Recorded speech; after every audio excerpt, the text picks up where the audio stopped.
दा पुतला मिट्टी नूं रोंदा गुम गए करां दे बार। यानी सानू उन्नी तकलीफ उत्थे नहीं हुई जिन्नी इधर आ गई। आटे दियां कोई चिड़ियां नू आखो उड़ के ही आ जो एक बार नी। कहंदा कल सीखा लेके आना 1 फुट चौड़ा 1 फुट लंबा। पुतला मिट्टी नू रोंदा गुम गए करां दे बार नी। पहला जिहड़े सी ना हिंदू मुसलमान सारे बिल्कुल इतफाक में रहंदे सी, कोई झागवाद नहीं सी। जिथे वो अग जलदी सी वो मालिक सी, उन्हें कोई उठा नहीं सकदा। कदों शुरू हो गया पिंडां दे नक्शे तां उकरे पए ने ओ पिपलां दी छावें ओ तियां दे मेले टुट गईयां वंगां दे टुकड़े पए ने। अस्सलाम वालेकुम। पंजाबी लहर की टीम जिवें तुहानूं पता ਵੱਖ-ਵੱਖ ਥਾਵਾਂ ਤੇ ਪੰਜਾਬ ਦੇ ਵੱਖ-ਵੱਖ ਜਗ੍ਹਾ ਤੇ ਜਾ ਕੇ ਉਹਨਾਂ ਬਜ਼ੁਰਗਾਂ ਨੂੰ ਜਿਨ੍ਹਾਂ 1947 ਦੀ ਵੰਡ ਪਾਰਟੀਸ਼ਨ ਵੇਖੀ ਉਹਨਾਂ ਨੂੰ ਮਿਲ ਕੇ ਉਹਨਾਂ ਦੀਆਂ ਯਾਦਾਂ ਨੂੰ ਤਾਜ਼ਾ ਕਰੀ ਦਿਆ। ਉਹਨਾਂ ਨੇ ਕਿਵੇਂ ਦੇ ਹਾਲਾਤ ਵੇਖੇ, ਕੀ ਕੁਛ ਆਪਣੇ ਪਿੰਡਾਂ ਦੇ ਹੰਡਾਇਆ, ਉਹ ਇਹਦੇ ਪਿੱਛੇ ਜਿਹੜੇ ਪਹਿਲੋਂ ਉਹਦੀਆਂ ਸਾਂਝਾਂ ਤੇ ਗੱਲਬਾਤ ਕਰੀ ਦੀ ਆ, ਜਿਹੜੀ ਉਦੋਂ ਵਾਇਲੈਂਸ ਹੋਈ ਉਹਦੇ ਪਿੱਛੇ ਕੀ ਮੁਹਰਕਾਤ ਨੇ ਉਹਨਾਂ ਨੂੰ ਵੀ ਜਾਣਨ ਦੀ ਕੋਸ਼ਿਸ਼ ਕਰੀ ਦੀ ਆ। ਇਸੇ ਤਰ੍ਹਾਂ ਦੇ ਇੱਕ ਸਾਡੇ ਨਾਲ ਸੋਹਣੇ ਬਜ਼ੁਰਗ ਬਾਬਾ ਜੀ ਅਬਦੁਲ ਰਸ਼ੀਦ ਸਾਹਿਬ ਮੌਜੂਦ ਨੇ, ਪਿੰਡ 82 ਬਲਾਕੀ ਸਤਿਆਣਾ ਰੋਡ ਫੈਸਲਾਬਾਦ, ਹਾਲ ਮੁਕੀਮ ਨੇ ਮਿਲਰ ਟਾਊਨ ਫੈਸਲਾਬਾਦ ਦੇ ਵਿੱਚ। ਅਤੇ ਇਹਨਾਂ ਨਾਲ ਗੱਲਬਾਤ ਕਰਦੇ ਅਤੇ ਇਹਨਾਂ ਕੋਲੋਂ ਪੁੱਛਾਂਗੇ ਇਹਨਾਂ ਦੀ ਕਹਾਣੀ, ਇਹਨਾਂ ਦੀ ਦਾਸਤਾਨ, ਇਹਨਾਂ ਦੀ ਆਪ ਬੀਤੀ, ਇਹਨਾਂ ਦੀ ਹੱਡ ਬੀਤੀ। अस्सलाम वालेकुम। वालेकुम सलाम। ਬਾਬਾ ਕੀ ਹਾਲ ਜੇ? ਸੇ ਠੀਕ ਜੇ? शुक्र है ठीक है। ਇਹ ਨਾਂ ਤੁਹਾਡਾ ਅਬਦੁਲ ਰਸ਼ੀਦ ਜੀ? मोहम्मद रशीद। ਮੁਹੰਮਦ ਰਸ਼ੀਦ। ਠੀਕ ਠੀਕ। ਅਤੇ ਅੱਬਾ ਜੀ ਦਾ? रहीम बख्श। ਰਹੀਮ ਬਖਸ਼। ਦਾਦਾ ਜੀ ਦਾ ਵੀ ਯਾਦ ਜੇ? हाँ जी। ਕੀ ਨਾਂ ਦਾਦਾ ਜੀ ਦਾ? मीरा बख्श। ਮੀਰਾ ਬਖਸ਼। ਅਤੇ ਹੁਣ ਉਮਰ ਆਪਣੀ ਕਿੰਨੀ ਕੁ ਹੋ ਗਈ ਹੋਏਗੀ ਤੁਹਾਡੀ? मेरी उम्र जी तकरीबन उदों सही नहीं पता क्योंकि डेट ऑफ बर्थ जी ਘੱਟ ਹੀ ਟੇਵੇ ਹੁੰਦੇ ਸੀ। ਜਿਹੜਾ ਸਕੂਲ ਦਾ ਸੀ ਨਾ ਕਲਰਕ, ਉਹਨੇ ਆਪਣੇ ਦਾਦੇ ਨੇ ਲਿਖਤੀ ਸੀ ਸਨ 1936 date of birth. Date of birth ਨੂੰ ਸਨ 1936 ਲਿਖਿਆ ਉਹਨੇ। ਉਹ ਅੰਦਾਜ਼ੇ ਨਾਲ ਲਿਖੀ? ਹਾਂਜੀ ਅੰਦਾਜ਼ੇ ਨਾਲ। ਦੇਖੋ ਇੱਕ ਦੋ ਸਾਲ ਦਾ ਫਰਕ ਹੋ ਜਾਂ ਘੱਟ ਹੋ ਜਾਂ ਵੱਧ ਹੋ ਜਾਂਦੇ, ਉਹ ਅੰਦਾਜ਼ਾ ਉਹਨਾਂ ਦਾ ਸਹੀ ਸੀ ਤਕਰੀਬਨ। ਅੱਛਾ ਅੱਛਾ। ਅਤੇ ਕਿਹੜਾ ਸੀ ਆਪਣਾ ਪਿੰਡ ਪਿੱਛੇ ਹੀ ਸਾਡੇ ਪਿੰਡ ਸਾਹਿਬ ਬਜਵਾੜਾ। ਬੰਜੋਵਾਲਾ? ਹਾਂਜੀ। ਬਜਵਾੜਾ। ਬਜਵਾੜਾ। ਹਾਂਜੀ ਬਜਵਾੜਾ। ਹਾਂਜੀ। ਇਹ ਕਿਹੜੇ ਜ਼ਿਲ੍ਹੇ 'ਚ ਪੈਂਦਾ? ਹੁਸ਼ਿਆਰਪੁਰ ਦੇ ਨਾਲ ਸੀ, ਜ਼ਿਲ੍ਹਾ ਹੁਸ਼ਿਆਰਪੁਰ। ਬਜਵਾੜੇ ਤੋਂ ਹੁਸ਼ਿਆਰਪੁਰ ਦਾ ਜਿਹੜਾ ਸੀਗਾ ਨਾ ਸੀਮਾ ਇਕੱਠਾ ਇੱਕ ਸੀਗਾ, ਹੁਸ਼ਿਆਰਪੁਰ ਦੇ ਨਾਲ ਹੀ ਬਜਵਾੜਾ ਲੱਗ ਜਾਂਦਾ। ਅੱਛਾ। ਹੁਸ਼ਿਆਰਪੁਰ ਦੇ ਨਾਲ ਹੀ ਲੱਗਦਾ? ਹਾਂਜੀ। ਕਿੰਨਾ ਕੁ ਹੋਣਾ ਫਰਕ ਹੁਸ਼ਿਆਰਪੁਰ ਤੋਂ? ਹੁਸ਼ਿਆਰਪੁਰ ਤੋਂ ਜਾਣੀ ਜਿਹੜੇ ਉੱਦਾਂ ਜੇ ਜਾਓ ਨਾ ਸ਼ਹਿਰੋਂ ਜਾ ਆਪਣੇ ਪਿੰਡ ਨੂੰ ਤਾਂ ਸੀਗਾ 2 ਮੀਲ ਦਾ ਫਾਸਲਾ, ਅਤੇ ਉੱਦਾਂ ਅਗਰ ਜੇ ਸਰਹੱਦ ਨੂੰ ਲਾਓ ਤਾਂ ਉਹ ਫਿਰ ਨਾਲ ਹੀ ਲੱਗਦੀ ਸੀ। ਹੁਸ਼ਿਆਰ ਖਤਮ ਤਾਂ ਬਜਵਾੜਾ ਸ਼ੁਰੂ ਹੋ ਜਾਂਦਾ। ਬਾਕੀ ਕਈ ਜਿਹੜੀਆਂ ਇਮਾਰਤਾਂ ਹੁਸ਼ਿਆਰਪੁਰ ਦੀਆਂ ਉਹ ਬਜਵਾੜੇ ਵੀ ਸੀਆਂ। ਅੱਛਾ। ਹਾਂਜੀ। ਇਹ ਬਿਲਕੁਲ ਜੁੜਵਾ ਹੀ ਸੀ ਸ਼ਹਿਰ ਦੇ ਨਾਲ ਹੁਸ਼ਿਆਰਪੁਰ ਦੇ ਬਜਵਾੜਾ।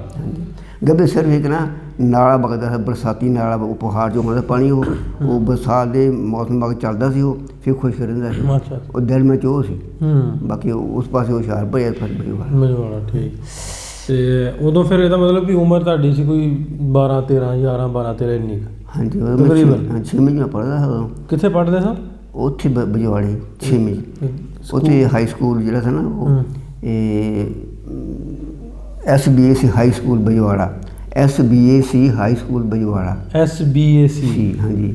ਸਰਦਾਰ ਬਹਾਦਰ ਅਮੀ ਚੰਦ ਉਹਦਾ ਨਾਂ ਸੀ, ਜਿਹਦੇ ਨਾਂ 'ਤੇ ਸਕੂਲ ਬਣਿਆ ਸੀ। ਸਰਦਾਰ ਬਹਾਦਰ ਅਮੀ ਚੰਦ। ਅਮੀ ਚੰਦ। ਹਾਂਜੀ। ਠੀਕ। ਉਹ ਹਿੰਦੂ ਦੇ ਨਾਂ 'ਤੇ ਸੀ? ਹਾਂਜੀ। ਠੀਕ। ਅਤੇ ਇੱਕ ਸਕੂਲ ਹੋਰ ਸੀ, ਉਹ ਸੀਗਾ ਉਹ ਤੋਂ ਅੱਗੇ ਜਾ ਕੇ ਉਹ ਸੀਗਾ ਮੁਸਲਮਾਨਾਂ ਦਾ, ਉਹ ਯਤੀਮਖਾਨਾ ਸੀ। ਸਰਗੋਧੇ ਦੇ ਰਹਿਣ ਵਾਲੇ ਉਹ ਜਿਹੜੇ ਨਾ ਬਜ਼ੁਰਗ, ਉਹਨਾਂ ਨੇ ਉੱਥੇ ਆਪਣਾ ਉੱਥੇ ਉਹਨਾਂ ਦੀ ਯਾਦ ਸੀ, ਉੱਥੇ ਉਹਨਾਂ ਨੇ ਬਣਾਇਆ ਆਪਣਾ ਉਹ ਹਾਈ ਸਕੂਲ, ਯਤੀਮਖਾਨਾ ਵੀ ਹਾਈ ਸਕੂਲ, ਉੱਥੇ ਬੱਚੇ ਫ੍ਰੀ ਪੜ੍ਹਦੇ ਸੀ। ਅੱਛਾ। ਜ਼ਿਆਦਾਤਰ ਉੱਥੇ ਸਿੱਖਾਂ ਦੇ ਮੁੰਡੇ ਪੜ੍ਹਦੇ ਸੀ ਕਿਉਂਕਿ ਮੁਸਲਮਾਨਾਂ ਦੇ ਸਕੂਲ। ਉਹਦੇ ਇਰਦ ਗਿਰਦ ਜਿਹੜੇ ਬਸਤੀਆਂ ਸੀ ਉਹ ਸਿੱਖਾਂ ਦੀਆਂ ਸੀ ਠੀਕ। ਅਤੇ ਉਹ ਸਿੱਖਾਂ ਦੇ ਮੁੰਡੇ ਉੱਥੇ ਜ਼ਿਆਦਾ ਪਰ ਉਹਨਾਂ ਨੂੰ ਮੰਨਦੇ ਸੀ ਉਹ ਜਿਸ ਤਰ੍ਹਾਂ ਨਾ ਵੀ ਆਪਣੇ ਬਜ਼ੁਰਗਾਂ ਨੂੰ ਮੰਨਦੇ ਇੱਦਾਂ ਉਹਨਾਂ ਨੂੰ ਮੰਨਦੇ ਸੀ ਉਹ ਬਹੁਤ ਇੱਜ਼ਤ ਕਰਦੇ। ਕਿਹੜੀ ਤੁਹਾਡਾ ਬਰਾਦਰੀ ਕਿਹੜੀ ਤੁਹਾਡੀ? ਰਾਈ ਬਰਾਦਰੀ। ਰਾਈ ਮੇਰ ਬਰਾਦਰੀ। ਠੀਕ। ਤੇ ਇਹਦੇ ਇਹ ਦੱਸਿਓ ਵੀ ਆਪਣਾ 6ਵੀਂ 'ਚ ਪੜ੍ਹਦੇ ਸੋ ਹਾਂਜੀ ਤੇ ਫਿਰ ਤੇ ਜਿਹੜੇ ਤੁਹਾਨੂੰ ਟੀਚਰ ਪੜ੍ਹਾਉਂਦੇ ਸੀ ਉਹਨਾਂ ਦੇ ਕੋਈ ਨਾਂ ਯਾਦ ਹੋਣੇ? ਇੱਕ ਦੋ ਦੇ ਯਾਦ ਆ ਉਹ ਬਾਕੀ ਉਹ ਇੱਕ ਨਾਂ ਸੀ ਜਿਹੜਾ ਉੱਥੇ ਸੀ ਨਾ ਹਾਈ ਸਕੂਲ 'ਚ 5ਵੀਂ ਕਲਾਸ ਦਾ ਉਹ ਸੀਗਾ ਮਾਸਟਰ ਪਰਸਰਾਮ। ਹਾਂਜੀ ਠੀਕ। ਇੱਕ ਦੋ ਹੋਰ ਸੇ ਉਹਨਾਂ ਦਾ ਨਾਂ ਯਾਦ ਨਹੀਂ ਮੈਨੂੰ ਰਿਹਾ ਅਤੇ ਉਹਨੂੰ ਉੱਦਾਂ ਸੀਗਾ ਉਹ ਮਜ਼ੇ ਕਰਦਾ ਉਹਨੂੰ ਅਸੀਂ ਮਾਸਟਰ ਨਿੱਕੂ ਕਹਿੰਦੇ ਹੁੰਦੇ ਸੀ। ਨਿੱਕਾ ਸੀ? ਨਿੱਕ ਛੋਟਾ ਜਿਹਾ ਸੀ ਉਹ ਸਾਫ ਨੂੰ ਪੜਾਉਂਦਾ ਸੀ ਅਤੇ ਉਹਨੂੰ ਉਹਦਾ ਨਾਂ ਉਹਦਾ ਸੀਗਾ ਕੋਈ ਹੋਰ ਹੀ ਅਤੇ ਉਹਨੂੰ ਮਾਸਟਰ ਨਿੱਕੂ ਕਹਿੰਦੇ ਨਿੱਕੂ ਕਹਿੰਦੇ ਨਾਂ ਪਾ ਦਿੰਦੇ ਆਪਣੇ। ਠੀਕ ਹੈ। ਅਤੇ ਫਿਰ ਆਪਣੇ ਨਾਲ ਜਮਾਤੀ ਕਿਹੜੇ ਸੀ? ਆਪਣੇ ਪਿੰਡ ਦੇ ਮੁੰਡੇ ਸੀ? ਜਮਾਤੀ ਜਿਹੜੇ ਨਾ ਆਪਣੇ ਕੋਈ ਮੁਸਲਮਾਨਾਂ ਦੇ ਮੁੰਡੇ ਸੀ, ਕੁਛ ਸੀ ਇੱਕ ਦੋ ਸਿੱਖਾਂ ਦੇ ਸੀ। ਅੱਛਾ। ਬਾਕੀ ਹਿੰਦੂਆਂ ਦੇ ਸੀ ਉਹਨਾਂ ਦਾ ਨਾਂ ਯਾਦ ਮੈਨੂੰ ਨਹੀਂ ਰਿਹਾ ਸਿੱਖਾਂ ਹਿੰਦੂਆਂ ਦੇ ਮੁੰਡਿਆਂ ਦਾ। ਉਹ ਇੱਕ ਮੁੰਡਾ ਸਿੱਖਾਂ ਦਾ ਜਿਹੜਾ ਸਭ ਤੋਂ ਸਾਡੀ ਸਭ ਹੈ ਨਾ ਸਰ ਪਿੰਡ ਬਈਵਾੜਾ ਉਹਦੇ ਇੱਕ ਪਾਸੇ ਨਾ ਮੀਲ 'ਤੇ ਜਾ ਕੇ ਇੱਕ ਬਾਸੀ ਹੋਰ ਸੀ ਉਹ ਸੀ ਸਿੱਖਾਂ ਦੀ। ਉੱਥੇ ਸਿੱਖ ਵੀ ਸੀ ਮੁਸਲਮਾਨ ਵੀ ਸੀ ਅਤੇ ਉੱਥੇ ਦਾ ਮੁੰਡਾ ਸੀ ਇੱਕ ਉਹ ਮੇਰੇ ਨਾਲ ਪੜ੍ਹਦਾ ਸੀ ਅਤੇ ਉਹਦਾ ਨਾਂ ਸੀ ਦਰਸ਼ਨ ਸਿੰਘ। ਉਹ ਫਿਰ ਜਦੋਂ ਅਸੀਂ ਨਾ 6ਵੀਂ ਸੇ ਅਤੇ ਜਦੋਂ ਇਹਦਾ ਰੌਲਾ ਪਿਆ ਨਾ ਸਿੱਖਾਂ ਦਾ ਮੁਸਲਮਾਨਾਂ ਦਾ ਉਹ ਫਿਰ ਉਹਨੂੰ ਸਿੱਖ ਲੈ ਗਿਆ ਸੀ ਉਸ ਦਰਸ਼ਨ ਸਿੰਘ ਮੁੰਡੇ ਨੂੰ ਆਪਣੀ ਉੱਥੇ ਆ ਕੇ ਉਹਨਾਂ ਨੂੰ ਕੋਈ ਟ੍ਰੇਨ ਉਹਨਾਂ ਨੇ ਦੇਣੀ ਸੀ ਜਿੱਥੇ ਉਹਨਾਂ ਤੋਂ ਕੋਈ ਬਣਾਇਆ ਸੀ ਨਾ ਟ੍ਰੇਨਿੰਗ ਵਾਸਤੇ ਜਗ੍ਹਾ ਕੋਈ ਉੱਥੇ ਉਹਨੂੰ ਫਿਰ ਲੈ ਗਏ ਉੱਥੇ। ਉਹ ਕਿਹੜੇ ਪਿੰਡ ਦਾ ਸੀ ਦਰਸ਼ਨ? ਉਹ ਸੀ ਪਿੰਡ ਸੀਗਾ ਨਾਲ ਹੀ ਬਜਵਾੜਾ ਛੋਟਾ ਬਜਵਾੜਾ ਕਹਿੰਦੇ ਸੀ ਜਾਂ ਬਾਹਰਲਾ ਕਿਲ੍ਹਾ ਜਾਂ ਛੋਟਾ ਬਜਵਾੜਾ ਦੋ ਨਾਂ ਸੀ ਉਹਦੇ। ਬਾਹਰਲਾ ਕਿਲ੍ਹਾ ਜਾਂ ਛੋਟਾ ਬਜਵਾੜਾ। ਠੀਕ। ਅਤੇ ਹੋਰ ਇਸ ਤੋਂ ਇਲਾਵਾ ਆਪਣੇ ਮੁਸਲਮਾਨਾਂ ਦੇ ਮੁੰਡੇ ਜਿਹੜੇ ਨਾਲ ਪੜ੍ਹਦੇ ਸੀ? ਉਹਦਾ ਨਾਂ ਹੀ ਕਹਿੰਦੇ ਅਬਦੁਲ ਹੈ ਜੀ। ਉਹ ਹੁਣ ਉਹ ਇੱਥੇ ਇੱਧਰ ਆ ਕੇ ਫਿਰ ਚਲਾ ਗਿਆ ਲੰਦਨ ਉੱਥੇ ਉਹਦਾ ਦਿਲ ਦਾ ਅਟੈਕ ਫਾਸ ਹੋ ਗਿਆ। ਇੱਕ ਛੋਟਾ ਉਹ ਇੱਕ ਹੋਰ ਇੱਕ ਮੁੰਡਾ ਸੀ ਗੁਲਾਮ ਰਸੂਲ ਉਹ ਮੇਰੇ ਖਿਆਲ 'ਚ ਉਹਦਾ ਬਾਪ ਇੱਧਰ ਪਹਿਲਾਂ ਬਹਾਵਲਪੁਰ ਸੀਗਾ ਤਹਿਸੀਲ ਜ਼ਿਲ੍ਹੇ ਕਾਨੂੰ ਉਹ ਉਹਨਾਂ ਉੱਥੇ ਚਲੇ ਗਏ। ਉਹਦਾ ਉਹ ਫਿਰ ਮੁੜ ਕੇ ਨਹੀਂ ਮਿਲੇ ਪਏ ਉਹਨਾਂ ਦੇ ਕੋਲ। ਠੀਕ ਆ ਉਦੋਂ ਤੋਂ ਬਾਅਦ ਮਿਲੇ ਨਹੀਂ? ਹਾਂ ਉਹ ਮਿਲੇ ਨਹੀਂ ਕੋਈ ਵੀ ਉਹਨਾਂ ਨੂੰ। ਹੋਰ ਇੱਕ ਦੋ ਮੁੰਡੇ ਸੀ ਉਹਨਾਂ ਬਸ ਉਹ ਇੱਕ ਮੁੰਡਾ ਸ਼ੇਰ ਕਰਦਾ ਸੀ ਉਹ ਉਹਦਾ ਨਾਂ ਅਫਜ਼ਲ ਸੀ ਉਹ ਬਸ ਮੁੜ ਕੇ ਕਿਉਂਕਿ ਉਹ ਕੋਈ ਕਿੱਧਰ ਗਏ ਕਿਤੇ ਜਲਦੀ ਮਿਲੇ ਨਹੀਂ ਬਾਅਦ 'ਚ? ਬਾਅਦ ਮਿਲੇ ਨਹੀਂ ਮੁੜ ਕੇ ਉਦੋਂ ਦੇ ਵਿਛੜੇ ਹਲੇ ਤੱਕ ਕੋਈ ਪਤਾ ਨਹੀਂ? ਅੱਛਾ। ਇਹ ਦੱਸੋ ਵੀ ਸਕੂਲ ਦਾ ਤਾਂ ਦੱਸਿਆ ਵੀ ਜਿਵੇਂ ਉੱਥੇ ਸਕੂਲ ਤੁਹਾਡੇ ਦੇ ਵਿੱਚ ਸਰਦਾਰ ਬਹਾਦਰ ਅਮੀ ਚੰਦ ਦਾ ਸਕੂਲ ਸੀ ਉੱਥੇ ਤਾਂ ਪੜ੍ਹਦੇ ਹੋਣੇ ਫਿਰ ਮੁਸਲਮਾਨ ਵੀ ਸਿੱਖ ਵੀ ਹਿੰਦੂ ਵੀ? ਸਾਰੇ ਪੜ੍ਹਦੇ ਸੀ। ਅੱਛਾ। ਇਸ ਤਰ੍ਹਾਂ ਤਾਂ ਨਹੀਂ ਸੀ ਕੋਈ ਵੀ ਉਹਨਾਂ ਨੂੰ ਸਿੱਖਾਂ ਨੂੰ ਜਾਂ ਹਿੰਦੂਆਂ ਨੂੰ ਕੋਈ ਪ੍ਰੈਫਰੈਂਸ ਹੋਵੇ ਵੀ ਇਹਨਾਂ ਨੂੰ ਕੋਈ ਮਰਤਬਾ ਜ਼ਿਆਦਾ? ਦੇਖੋ ਜੀ ਉੱਥੇ ਅੰਦਰੂਨੀ ਤੌਰ 'ਤੇ ਉਹਨਾਂ ਨੂੰ ਕੋਈ ਸਹੂਲਤਾਂ ਦਿੰਦੇ ਹੋਣਗੇ ਲੇਕਿਨ ਜਿਹੜੇ ਨਾ ਜ਼ਾਹਰੀ ਤੌਰ 'ਤੇ ਸਾਰੇ ਇੱਕੋ ਜਿਹਾ ਸਮਝਦੇ ਸੀ। ਹਰ ਮਾਸਟਰ ਜਿਹੜਾ ਉਹ ਹਿੰਦੂ ਸੀ ਉਹ ਜਾਣੀ ਉਹ ਫਿਰ ਇੱਕੋ ਜਿਹਾ ਰੱਖਦੇ ਸੀ ਉਹ। ਬਲਕਿ ਮੇਰਾ ਇੱਕ ਦਫਾ ਕਿ ਮੁੰਡੇ ਹਿੰਦੂ ਦਾ ਝਗੜਾ ਹੋ ਗਿਆ ਅਸੀਂ ਇੱਕ ਕਮਰੇ 'ਚ ਦੋ ਕਲਾਸਾਂ ਬਹਿੰਦੀਆਂ ਸੀ ਦੋ ਸੈਕਸ਼ਨ ਏ ਔਰ ਸੀ। ਸਾਡਾ ਸੀ ਉਹ ਦੂਆ ਏ ਸੀ। ਉਹ ਅਸੀਂ ਨੇ ਬਾਕੀ ਬਾਰਿਸ਼ ਹੋਵੇ ਫਿਰ ਅਸੀਂ ਅੰਦਰ ਜਾਂਦੇ ਤਾਂ ਬਾਹਰ ਬਹਿੰਦੇ ਸੀ। ਉਹ ਇੱਕ ਦਿਨ ਬਾਰਿਸ਼ ਆ ਗਈ ਸਾਨੂੰ ਅੰਦਰ ਬਹਾਲਤਾ ਉਹ ਜਿੱਥੇ ਬੈਠੇ ਅਸੀਂ ਉਹਦੇ ਨਾਲ ਸੀ ਵਿੰਡੋ ਉਹ ਵੀ ਸੀ ਕਿਤਾਬਾਂ ਕਤੂਬਾਂ ਨਾਲ ਸ਼ੀਸ਼ਾ ਲੱਗਿਆ ਸਾਨੂੰ ਉਹ ਅਸੀਂ ਉਹ ਤੱਪੜ ਵਿਛਾ ਕੇ ਨਾ ਥੱਲੇ ਅਤੇ ਬਹਿਣ ਲੱਗੇ ਉੱਤੇ ਉਹ ਮੁੰਡਾ ਕਹੇ ਜਿਹੜਾ ਹਿੰਦੂਆਂ ਦਾ ਉਹ ਕਹੇ ਮੈਂ ਇੱਥੇ ਬਹਿਣਾ ਅਸੀਂ ਇੱਥੇ ਬਹਿਣਾ ਉਹ ਕਰਦੇ ਦੋਨੋਂ ਝਗੜ ਪਏ ਉਹ ਬਸ ਉਹ ਝਗੜਿਆ ਨਾ ਉਹ ਧੱਕਾ ਦਿੱਤਾ ਮੈਨੂੰ ਮੈਂ ਉਹਨੂੰ ਨਾ ਇੱਦਾਂ ਫੜ ਕੇ ਪਿੱਛੇ ਕੀਤਾ ਉਹ ਮਗਰ ਸੇ ਅਲਮਾਰੀ ਲੱਗਾ ਜਾ ਕੇ ਉਹ ਸ਼ੀਸ਼ਾ ਟੁੱਟ ਗਿਆ ਟੁੱਟ ਗਿਆ ਤਾਂ ਉਹ ਫਿਰ ਚਪੜਾਸੀ ਆ ਗਿਆ ਆ ਕੇ ਉਹਨੇ ਸ਼ੀਸ਼ਾ ਕਿਨੇ ਤੋੜਿਆ ਹੁਣ ਕਹਿੰਦੇ ਮੁੰਡਾ ਦੋ ਮੁੰਡਿਆਂ ਨੇ ਇਹਨਾਂ ਤੋੜਿਆ ਸਾਨੂੰ ਜੋ ਫਿਰ ਹੈਡ ਮਾਸਟਰ ਦੇ ਪੇਸ਼ ਕੀਤਾ ਗਿਆ ਹੈਡ ਮਾਸਟਰ ਨੇ ਕਿਹਾ ਵੀ ਤੁਸੀਂ ਇਹ ਸ਼ੀਸ਼ਾ ਤੋੜਿਆ ਅਤੇ ਇਹਦਾ ਤੁਸੀਂ ਜੁਰਮਾਨਾ ਤੁਹਾਨੂੰ ਦੇਣਾ ਭਰਨਾ ਪੈਣਾ ਬਲਕਿ ਦੋ ਛੋਟੀਆਂ ਛੋਟੀ ਸੀ ਬੈਂਤ ਦੀ ਛੋਟੀ ਹੁੰਦੀ ਸੀ ਉਹ ਦੋ ਮੇਰੇ ਮਾਰੇ ਦੋ ਉਹਦੇ ਮਾਰੇ ਹੱਥ ਸੀ ਕਹਿੰਦਾ ਕੱਲ੍ਹ ਨੂੰ ਸ਼ੀਸ਼ਾ ਲੈ ਕੇ ਆਉਣਾ 1 ਫੁੱਟ ਚੌੜਾ 1 ਫੁੱਟ ਲੰਬਾ ਅਸੀਂ ਫਿਰ ਉਹ ਹੁਸ਼ਿਆਰਪੁਰ ਗਏ, ਉੱਥੋਂ ਫਿਰ ਸ਼ੀਸ਼ਾ ਲਿਆ। ਨਹੀਂ, ਦੋਵੇਂ ਗਏ ਫਿਰ ਜਿਹੜੇ ਲੜੇ? ਹਾਂਜੀ, ਦੋਵੇਂ ਜਣੇ ਸਾਰੇ। ਉਹ ਦੋਵੇਂ ਦੇ ਪੈਸੇ ਪਏ 5 ਰੁਪਏ ਦਾ ਆਇਆ ਸ਼ੀਸ਼ਾ। ਉਹ 2.5 ਉਹਨੇ ਪਾਏ, 2.5 ਮੈਂ ਪਾਏ। ਦੂਜੇ ਨੂੰ ਸ਼ੀਸ਼ਾ ਦੇ ਦਿੱਤਾ। ਉਹ ਸਾਡੇ ਮਾਹਰ ਨੇ ਫਿਰ ਸਾਨੂੰ ਸੱਦ ਲਿਆ ਵੀ ਜੀ ਤੁਸੀਂ ਆਇੰਦਾ ਵਾਸਤੇ ਇੱਥੇ ਮੇਰੇ ਨਾਲ ਵਾਅਦਾ ਕਰੋ, ਆਂਦਾ ਵਾਸਤੇ ਅਸੀਂ ਲੜਾਂਗੇ ਨਹੀਂ। ਅਤੇ ਅਸੀਂ ਕਹੀ ਨਹੀਂ ਲੜਦੇ, ਅੱਗੇ ਵਾਸਤੇ ਅਸੀਂ ਲੜਾਂਗੇ ਨਹੀਂ। ਬਸ ਸਾਨੂੰ ਨਾ ਫਿਰ ਇਜਾਜ਼ਤ ਦਿੱਤੀ ਵੀ ਬੈਠੋ ਜਾ ਕੇ। ਅਤੇ ਯਾਨੀ ਉਹ ਇੰਨਾ ਯਾਨੀ ਉਹ ਹੋ ਸਕਦਾ ਫਿਰ ਸਾਨੂੰ, ਮੈਨੂੰ ਕਹਿੰਦਾ ਤੁਸੀਂ ਲਿਆਓ ਸ਼ੀਸ਼ਾ। ਉਹ ਹਿੰਦੂ ਸਾ ਉਹ, ਲੇਕਿਨ ਉਹ ਨਹੀਂ ਕਿਹਾ ਤੁਸੀਂ ਦੋਵੇਂ ਲੈ ਕੇ ਆਓ। ਅੱਛਾ, ਪਿੰਡ ਆਪਣਾ ਬਜਵਾੜਾ, ਇਹਦੇ 'ਚ ਕਿੰਨੀ ਸੀ ਕਮਿਊਨਿਟੀ? ਸਾਰੇ ਮੁਸਲਮਾਨ ਸੀ? ਨਹੀਂ, ਹਿੰਦੂ ਕਿੰਨੇ? ਅੱਧੇ ਹਿੰਦੂ ਅੱਧੇ ਮੁਸਲਮਾਨ, 30 ਸਿੱਖ ਸੀ। ਅੱਛਾ, ਯਾਨੀ ਸਾਰੀਆਂ ਕੌਮਾਂ ਸੀ ਉੱਥੇ। ਸਿੱਖ ਇੱਕ ਆ ਧਰਮ। ਮੁਸਲਮਾਨਾਂ ਦੇ ਕਿੰਨੇ ਘਰ ਹੋਣੇ? ਜਿਹਨੂੰ ਅਸੀਂ ਹੁਣ ਜਿਹਨੂੰ ਉਹ ਨਾ ਉਦੋਂ ਆ ਧਰਮੀ ਕਹਿੰਦੇ, ਚਮਾਰ ਕਹਿੰਦੇ ਸਨ। ਇੱਕ ਬਾਤੀ ਉਹਨਾਂ ਦੀ ਸੀ, ਅਤੇ ਇੱਕ ਦਸਤ ਜਿਹੜੇ ਨਾ ਸਫਾਈ ਕਰਦੇ ਉਹਨਾਂ ਅਸੀਂ ਚੂੜੇ ਕਹਿੰਦੇ ਸੀ। ਸੀਗੇ ਉਹ ਹੁਣ ਤਾਂ ਸਾਈ ਕਹਾਉਂਦੇ ਆ, ਉਦੋਂ ਚੂੜੇ ਕਹਿੰਦੇ ਸੀ। ਉਹ ਸਫਾਈ ਸਾਰੇ ਸ਼ਹਿਰ ਦੇ ਪਿੰਡ ਦੀ ਉਹ ਸਫਾਈ ਕਰਦੇ ਸੀ। ਅਤੇ ਅੱਛਾ, ਅਤੇ ਇਹਦੇ ਮੁਸਲਮਾਨਾਂ ਦੀ ਕਮਿਊਨਿਟੀ ਤੁਹਾਡੀ ਕਿੰਨੀ ਸੀ ਆਬਾਦੀ? ਤਕਰੀਬਨ ਉਹ ਯਾਦ ਨਹੀਂ ਕਿੰਨੀ ਸੀ, ਲੇਕਿਨ ਮੁਸਲਮਾਨ ਹਿੰਦੂ ਬਰਾਬਰ ਸੀ। ਬਰਾਬਰ? ਹਾਂਜੀ। ਨੰਬਰਦਾਰੀਆਂ ਕਿੰਨੀਆਂ? ਨੰਬਰਦਾਰ ਮਗਰ 3 ਨੰਬਰਦਾਰ ਸੇ ਮੁਸਲਮਾਨਾਂ ਦੇ, ਅਤੇ 2 ਸੇ ਹਿੰਦੂਆਂ ਦੇ। ਬੜਾ ਵੱਡਾ ਪਿੰਡ ਸੀ? ਹਾਂਜੀ, ਬਹੁਤ ਵੱਡਾ ਪਿੰਡ ਸੀ ਉਹ। ਹਿੰਦੂਆਂ ਦਾ ਕਿਹੜਾ ਸੀ ਨੰਬਰਦਾਰ, ਕੋਈ ਯਾਦ ਹੈ? ਨਹੀਂ, ਹਿੰਦੂਆਂ ਦਾ ਯਾਦ ਨਹੀਂ ਮੈਨੂੰ, ਮੁਸਲਮਾਨਾਂ ਦਾ ਯਾਦ ਆ। ਉਹ ਇੱਕ ਦਾ ਮੀਰਾ ਬਖਸ਼, ਇੱਕ ਸਾ ਜਿਹੜਾ ਨੰਬਰਦਾਰ ਨਾਮ ਹੈ ਨਿਕਲ ਗਿਆ। ਅੱਛਾ, ਇਹ ਤਿੰਨੇ ਜਿਹੜੇ ਨੰਬਰਦਾਰ ਤੁਹਾਡੇ ਪਿੰਡ ਦੇ, ਇੱਧਰ ਕਿੱਥੇ ਆ ਕੇ ਬੈਠੇ ਕੋ ਪਤਾ? ਇਹ 86 ਬੈਠੇ। 86 ਸਤਿਆਣਾ ਰੋਡ 'ਤੇ? ਨਹੀਂ, 86 ਹੈਗਾ ਆਪਣੇ ਟੋਬਾ ਸੜਕ 'ਤੇ, ਸੋਭਾ ਲੈਣ ਦੇ ਉੱਤੇ ਆ ਪਿੰਡ। 86 ਆਉਂਦੀ ਟੋਬੇ ਤੋਂ 5-6 ਮੀਲ ਪਿਛਾਂ ਸਟੇਸ਼ਨ ਜਾਨੀ ਵਾਲਾ। ਅੱਛਾ, ਜਾਨੀ ਵਾਲੇ ਕੋਈ 86 ਉੱਥੇ ਬੈਠੇ। ਉਹ ਇੱਕ ਨੰਬਰਦਾਰ ਉੱਥੇ ਬੈਠਾ। ਇੱਕ ਸੀਗਾ ਕਨਮਾ ਚੱਕ, ਉਹ ਕਨਮਾ ਚੱਕ ਵੀ ਇਸੇ ਲੈਣ ਦੇ ਉੱਤੇ ਆ। ਠੀਕ। ਅਬਾਸਪੁਰ ਦੇ ਕੋਲ ਹੈਗਾ ਕਨਮਾ ਉਹ ਲੇਕਿਨ ਉਹਨਾਂ ਦਾ ਲੜਕਾ ਇੱਕ ਫੌਜ ਇਸਲਾਮਾਬਾਦ। ਉਹ ਇੱਧਰ ਆ ਕੇ ਨੰਬਰਦਾਰੀ ਉਹਨੇ ਆਪਣੇ ਚਾਚੇ ਦੇ ਪੁੱਤ ਨੂੰ ਦੇ ਦਿੱਤੀ। ਉੱਥੇ ਚਲ ਗਿਆ ਇਸਲਾਮਾਬਾਦ। ਅੱਛਾ। ਉੱਥੇ ਜਾ ਕੇ ਉਹ ਫੌਤ ਹੋ ਗਿਆ। ਅਤੇ ਜ਼ਮੀਨ ਉਹਨਾਂ ਦੀ ਇੱਥੇ ਸੀ, ਉਹਨੇ ਵੇਚੀ ਤੇ ਪਤਾ ਨਹੀਂ ਬਾਅਦ ਸਾਨੂੰ। ਅੱਛਾ, ਜੀ ਇਹ ਕਿੱਥੇ ਬੈਠੇ ਆ ਨੰਬਰਦਾਰ ਤੁਸੀਂ ਦੱਸਿਆ? ਬਾਕੀ ਬਹੁਤੀ ਤੁਹਾਡੀ ਬਰਾਦਰੀ 82 'ਚ ਕਿੰਨੇ ਘਰ ਆ ਗਏ? 82 ਸਾਡੇ ਘਰ ਹੈਗੇ ਆ ਜੀ, ਕੋਈ 6-7 ਘਰ ਸਾਡੇ ਸੀ। ਮਤਲਬ ਬਾਕੀ ਆਪਣੇ ਬਜਵਾੜੇ ਦੇ ਹੋਰ ਉੱਥੇ ਰਹਿਣ ਵੀ 5-6 ਘਰ ਹੋਰ ਆਈਆਂ ਦੇ ਹੈਗੇ ਆ। ਅਤੇ ਜਿਹੜੇ ਆਪਣੇ ਸੀਗੇ ਸਾਡੇ ਉਹ 5-6 ਘਰ, ਉਹਨਾਂ 'ਚੋਂ 4 ਭਰਾ ਇੱਕ ਸੀ, ਅਤੇ 2 ਭਰਾ ਇੱਕ ਸੀ, ਇੱਕ ਭਰਾ ਇੱਕ ਸਾ। ਉਹ ਫਿਰ ਜਿਹੜੇ 4 ਭਰਾ ਉਹਨਾਂ ਵਿੱਚੋਂ ਵੀ ਹੁਣ ਇੱਕ ਉਹਨਾਂ ਦਾ ਜਿਹੜਾ ਮੀਰੇ ਖਾਂ ਦਾ ਮੁੰਡਾ ਸੀ ਨਾ, ਪੁੱਤ ਉਹਨਾਂ ਦਾ, ਉਹ ਇੱਥੇ ਬੈਠਾ ਗੱਟੀ। ਹਾਂਜੀ। ਵੱਖਰੇ ਪਿੰਡਾਂ 'ਚ ਬਹਿ ਗਏ? ਹਾਂਜੀ, ਵੀ ਜਿਵੇਂ ਜਿੱਥੇ ਕੋਈ ਰਿਸ਼ਤੇਦਾਰ ਨੇ ਜਾਂ ਜ਼ਮੀਨ ਪਈ ਜਿੱਥੇ? ਦੇਖੋ ਜੀ, ਜ਼ਮੀਨ ਦਾ ਇਹ ਤਰੀਕਾ ਇਹ ਸੀ ਵੀ ਜਿੱਥੇ ਕੋਈ ਜਾ ਕੇ ਬਹਿ ਗਿਆ ਨਾ, ਉੱਥੇ ਜਿਹੜੀ ਜ਼ਮੀਨ ਖਾਲੀ ਹੁੰਦੀ ਸਿੱਖਾਂ ਦੀ, ਉਹ ਅਲਾਟ ਕਰ ਦਿੰਦੇ ਸੀ। ਉਹ ਫੀ ਕਿੱਲਾ ਦੇ ਹਿਸਾਬ ਨਾਲ ਜਿੰਨੇ ਕੁੰਬੇ ਦੇ ਘਰ ਜੀ ਹੋਣੇ ਉਹਨੂੰ ਕਿੱਲੀ ਮਿਲ ਜਾਣੀ, ਜਿਵੇਂ ਆਰਜੀ ਅਲਾਟਮੈਂਟ। ਫਿਰ ਉਹ ਜਿਸ ਨਾਲ ਆਰਜੀ ਅਲਾਟਮੈਂਟ ਉਹਦੀ ਖਤਮ ਹੋ ਗਈ, ਫਿਰ ਉਹ ਪਿੱਛੋਂ ਜਿਹੜੀ ਉਹਨਾਂ ਦਾ ਰਿਕਾਰਡ ਆਇਆ, ਜ਼ਮੀਨਾਂ ਪਿੱਛੋਂ ਆਈਆਂ, ਉਹਦੇ ਹਿਸਾਬ ਨਾਲ ਫਿਰ ਉਹਨਾਂ ਨੂੰ ਜ਼ਮੀਨ ਦੇ ਦਿੱਤੀ ਗਈ। ਬਾਕੀ ਜਿਹੜੇ ਵਾਧੂ ਜਾਂ ਘੱਟ ਸੀ ਉਹ ਦੇ ਦਿੱਤੀ, ਵੱਧ ਸੀ ਉਹਨੂੰ ਲੈ ਲਈ ਗਈ।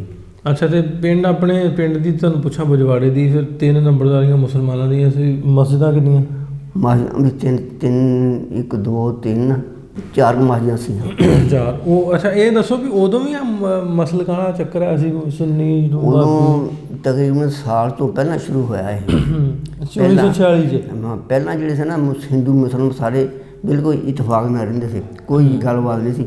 ਜਿਸ ਵੇਲੇ ਇਹ ਕੰਮ ਸ਼ੁਰੂ ਹੋਇਆ ਨਾ, ਜਿਹੜਾ ਪਾਕਿਸਤਾਨ ਦਾ, ਉਹਨਾਂ ਨੇ ਦੇਖਿਆ ਵੀ ਇਹ ਜੁਦੇ ਹੋ ਰਹੇ ਹੋ, ਤਾਂ ਫਿਰ ਉਹਨਾਂ ਜਿਹੜੇ ਮੁੰਡੇ ਜਿਹੜੇ ਬਜ਼ੁਰਗ ਸੀ, ਉਹ ਤਾਂ ਉਹਨਾਂ ਨੂੰ ਬੰਦ ਕਰਦੇ ਵੀ ਨਹੀਂ, ਤੁਸੀਂ ਕੋਈ ਗੱਲਬਾਤ ਨਹੀਂ ਕਰਨੀ, ਵੀ ਅਸੀਂ ਇੱਦਾਂ ਬੈਠੇ ਰਹਿਣਾ। ਲੇਕਿਨ ਉਹ ਜਿਹੜੇ ਮੁੰਡੇ ਅਗਲਾ ਸੀਗਾ ਨਾ ਉਹਨਾਂ ਦਾ, ਉਹ ਕੁਛ ਫਿਰ ਆਪਣੀ ਸਾਈਡ ਲੈਣ ਲੱਗ ਪਿਆ। ਅੱਛਾ, ਇਹ ਤੁਸੀਂ ਦੱਸਦੇ ਵੀ 1946 ਦੇ ਉੱਤੇ ਹੀ 47 ਤੋਂ ਪਹਿਲਾਂ ਹੀ ਕੰਮ ਸ਼ੁਰੂ ਹੋ ਗਿਆ ਹੈ। ਹਾਂਜੀ, ਤੇ ਉਸ ਤੋਂ ਪਹਿਲਾਂ ਕੋਈ ਨਹੀਂ ਸੀ ਇਸ਼ੂ ਇਸ ਤਰ੍ਹਾਂ ਦਾ? ਪਹਿਲਾਂ ਇੱਦਾਂ ਨਹੀਂ ਸੀ ਕੋਈ ਵੀ। ਸਾਡਾ ਖਾਸ ਪੰਜਾ ਸਾਡੇ ਪਿੰਡ, ਉਹ ਪਿੰਡ ਦੇ ਵਿੱਚ ਜਿੱਥੇ ਕੋਈ ਬੈਠਾ ਨਾ ਉਹਦਾ ਘਰ ਸੀ, ਜਾਣੀ ਉਹਨੂੰ ਚੁੱਲ੍ਹਾ ਘਰ ਕਹਿੰਦੇ, ਜਿੱਥੇ ਉਹਦੀ ਅੱਗ ਜਲਦੀ ਸੀ ਉਹਦਾ ਮਾਲਕ ਸੀ, ਉਹਨੂੰ ਕੋਈ ਉਠਾ ਨਹੀਂ ਸਕਦਾ।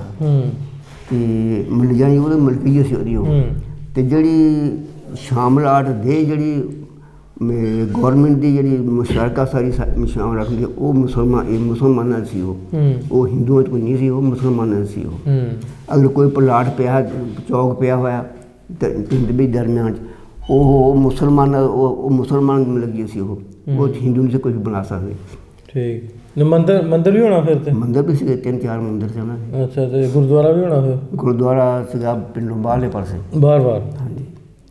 ਅੱਛਾ, ਇਹ ਮਾਰਾਂ ਦਾ ਜਿਹੜੇ ਧਰਮੀ ਕਹਿੰਦੇ, ਉਹਨਾਂ ਦਾ ਵੀ ਇੱਕ ਸੀਗਾ ਗੁਰਦੁਆਰਾ, ਉਹ ਵੀ ਬਾਹਰ ਪਿੰਡੋਂ ਬਾਹਰ ਸੀ। ਅੱਛਾ, ਇਹਦੇ ਵਿੱਚ ਧਰਮਾਂ ਦੀ ਕੋਈ ਲੜਾਈ ਤਾਂ ਨਹੀਂ ਇਸ ਤਰ੍ਹਾਂ ਦੀ ਵੀ ਜੇ ਮੁਸਲਮਾਨਾਂ ਦੇ ਮਸਜਿਦਾਂ 'ਚ ਰੋਜ਼ਾਨਾ ਹੁੰਦੀਆਂ ਜਾਂ ਗੁਰਦੁਆਰੇ, ਕੋਈ ਇਹ ਚੱਕਰ ਤਾਂ ਨਹੀਂ ਸੀ ਹੈਗਾ? ਇੱਥੇ ਕੋਈ ਨਹੀਂ ਸੀ।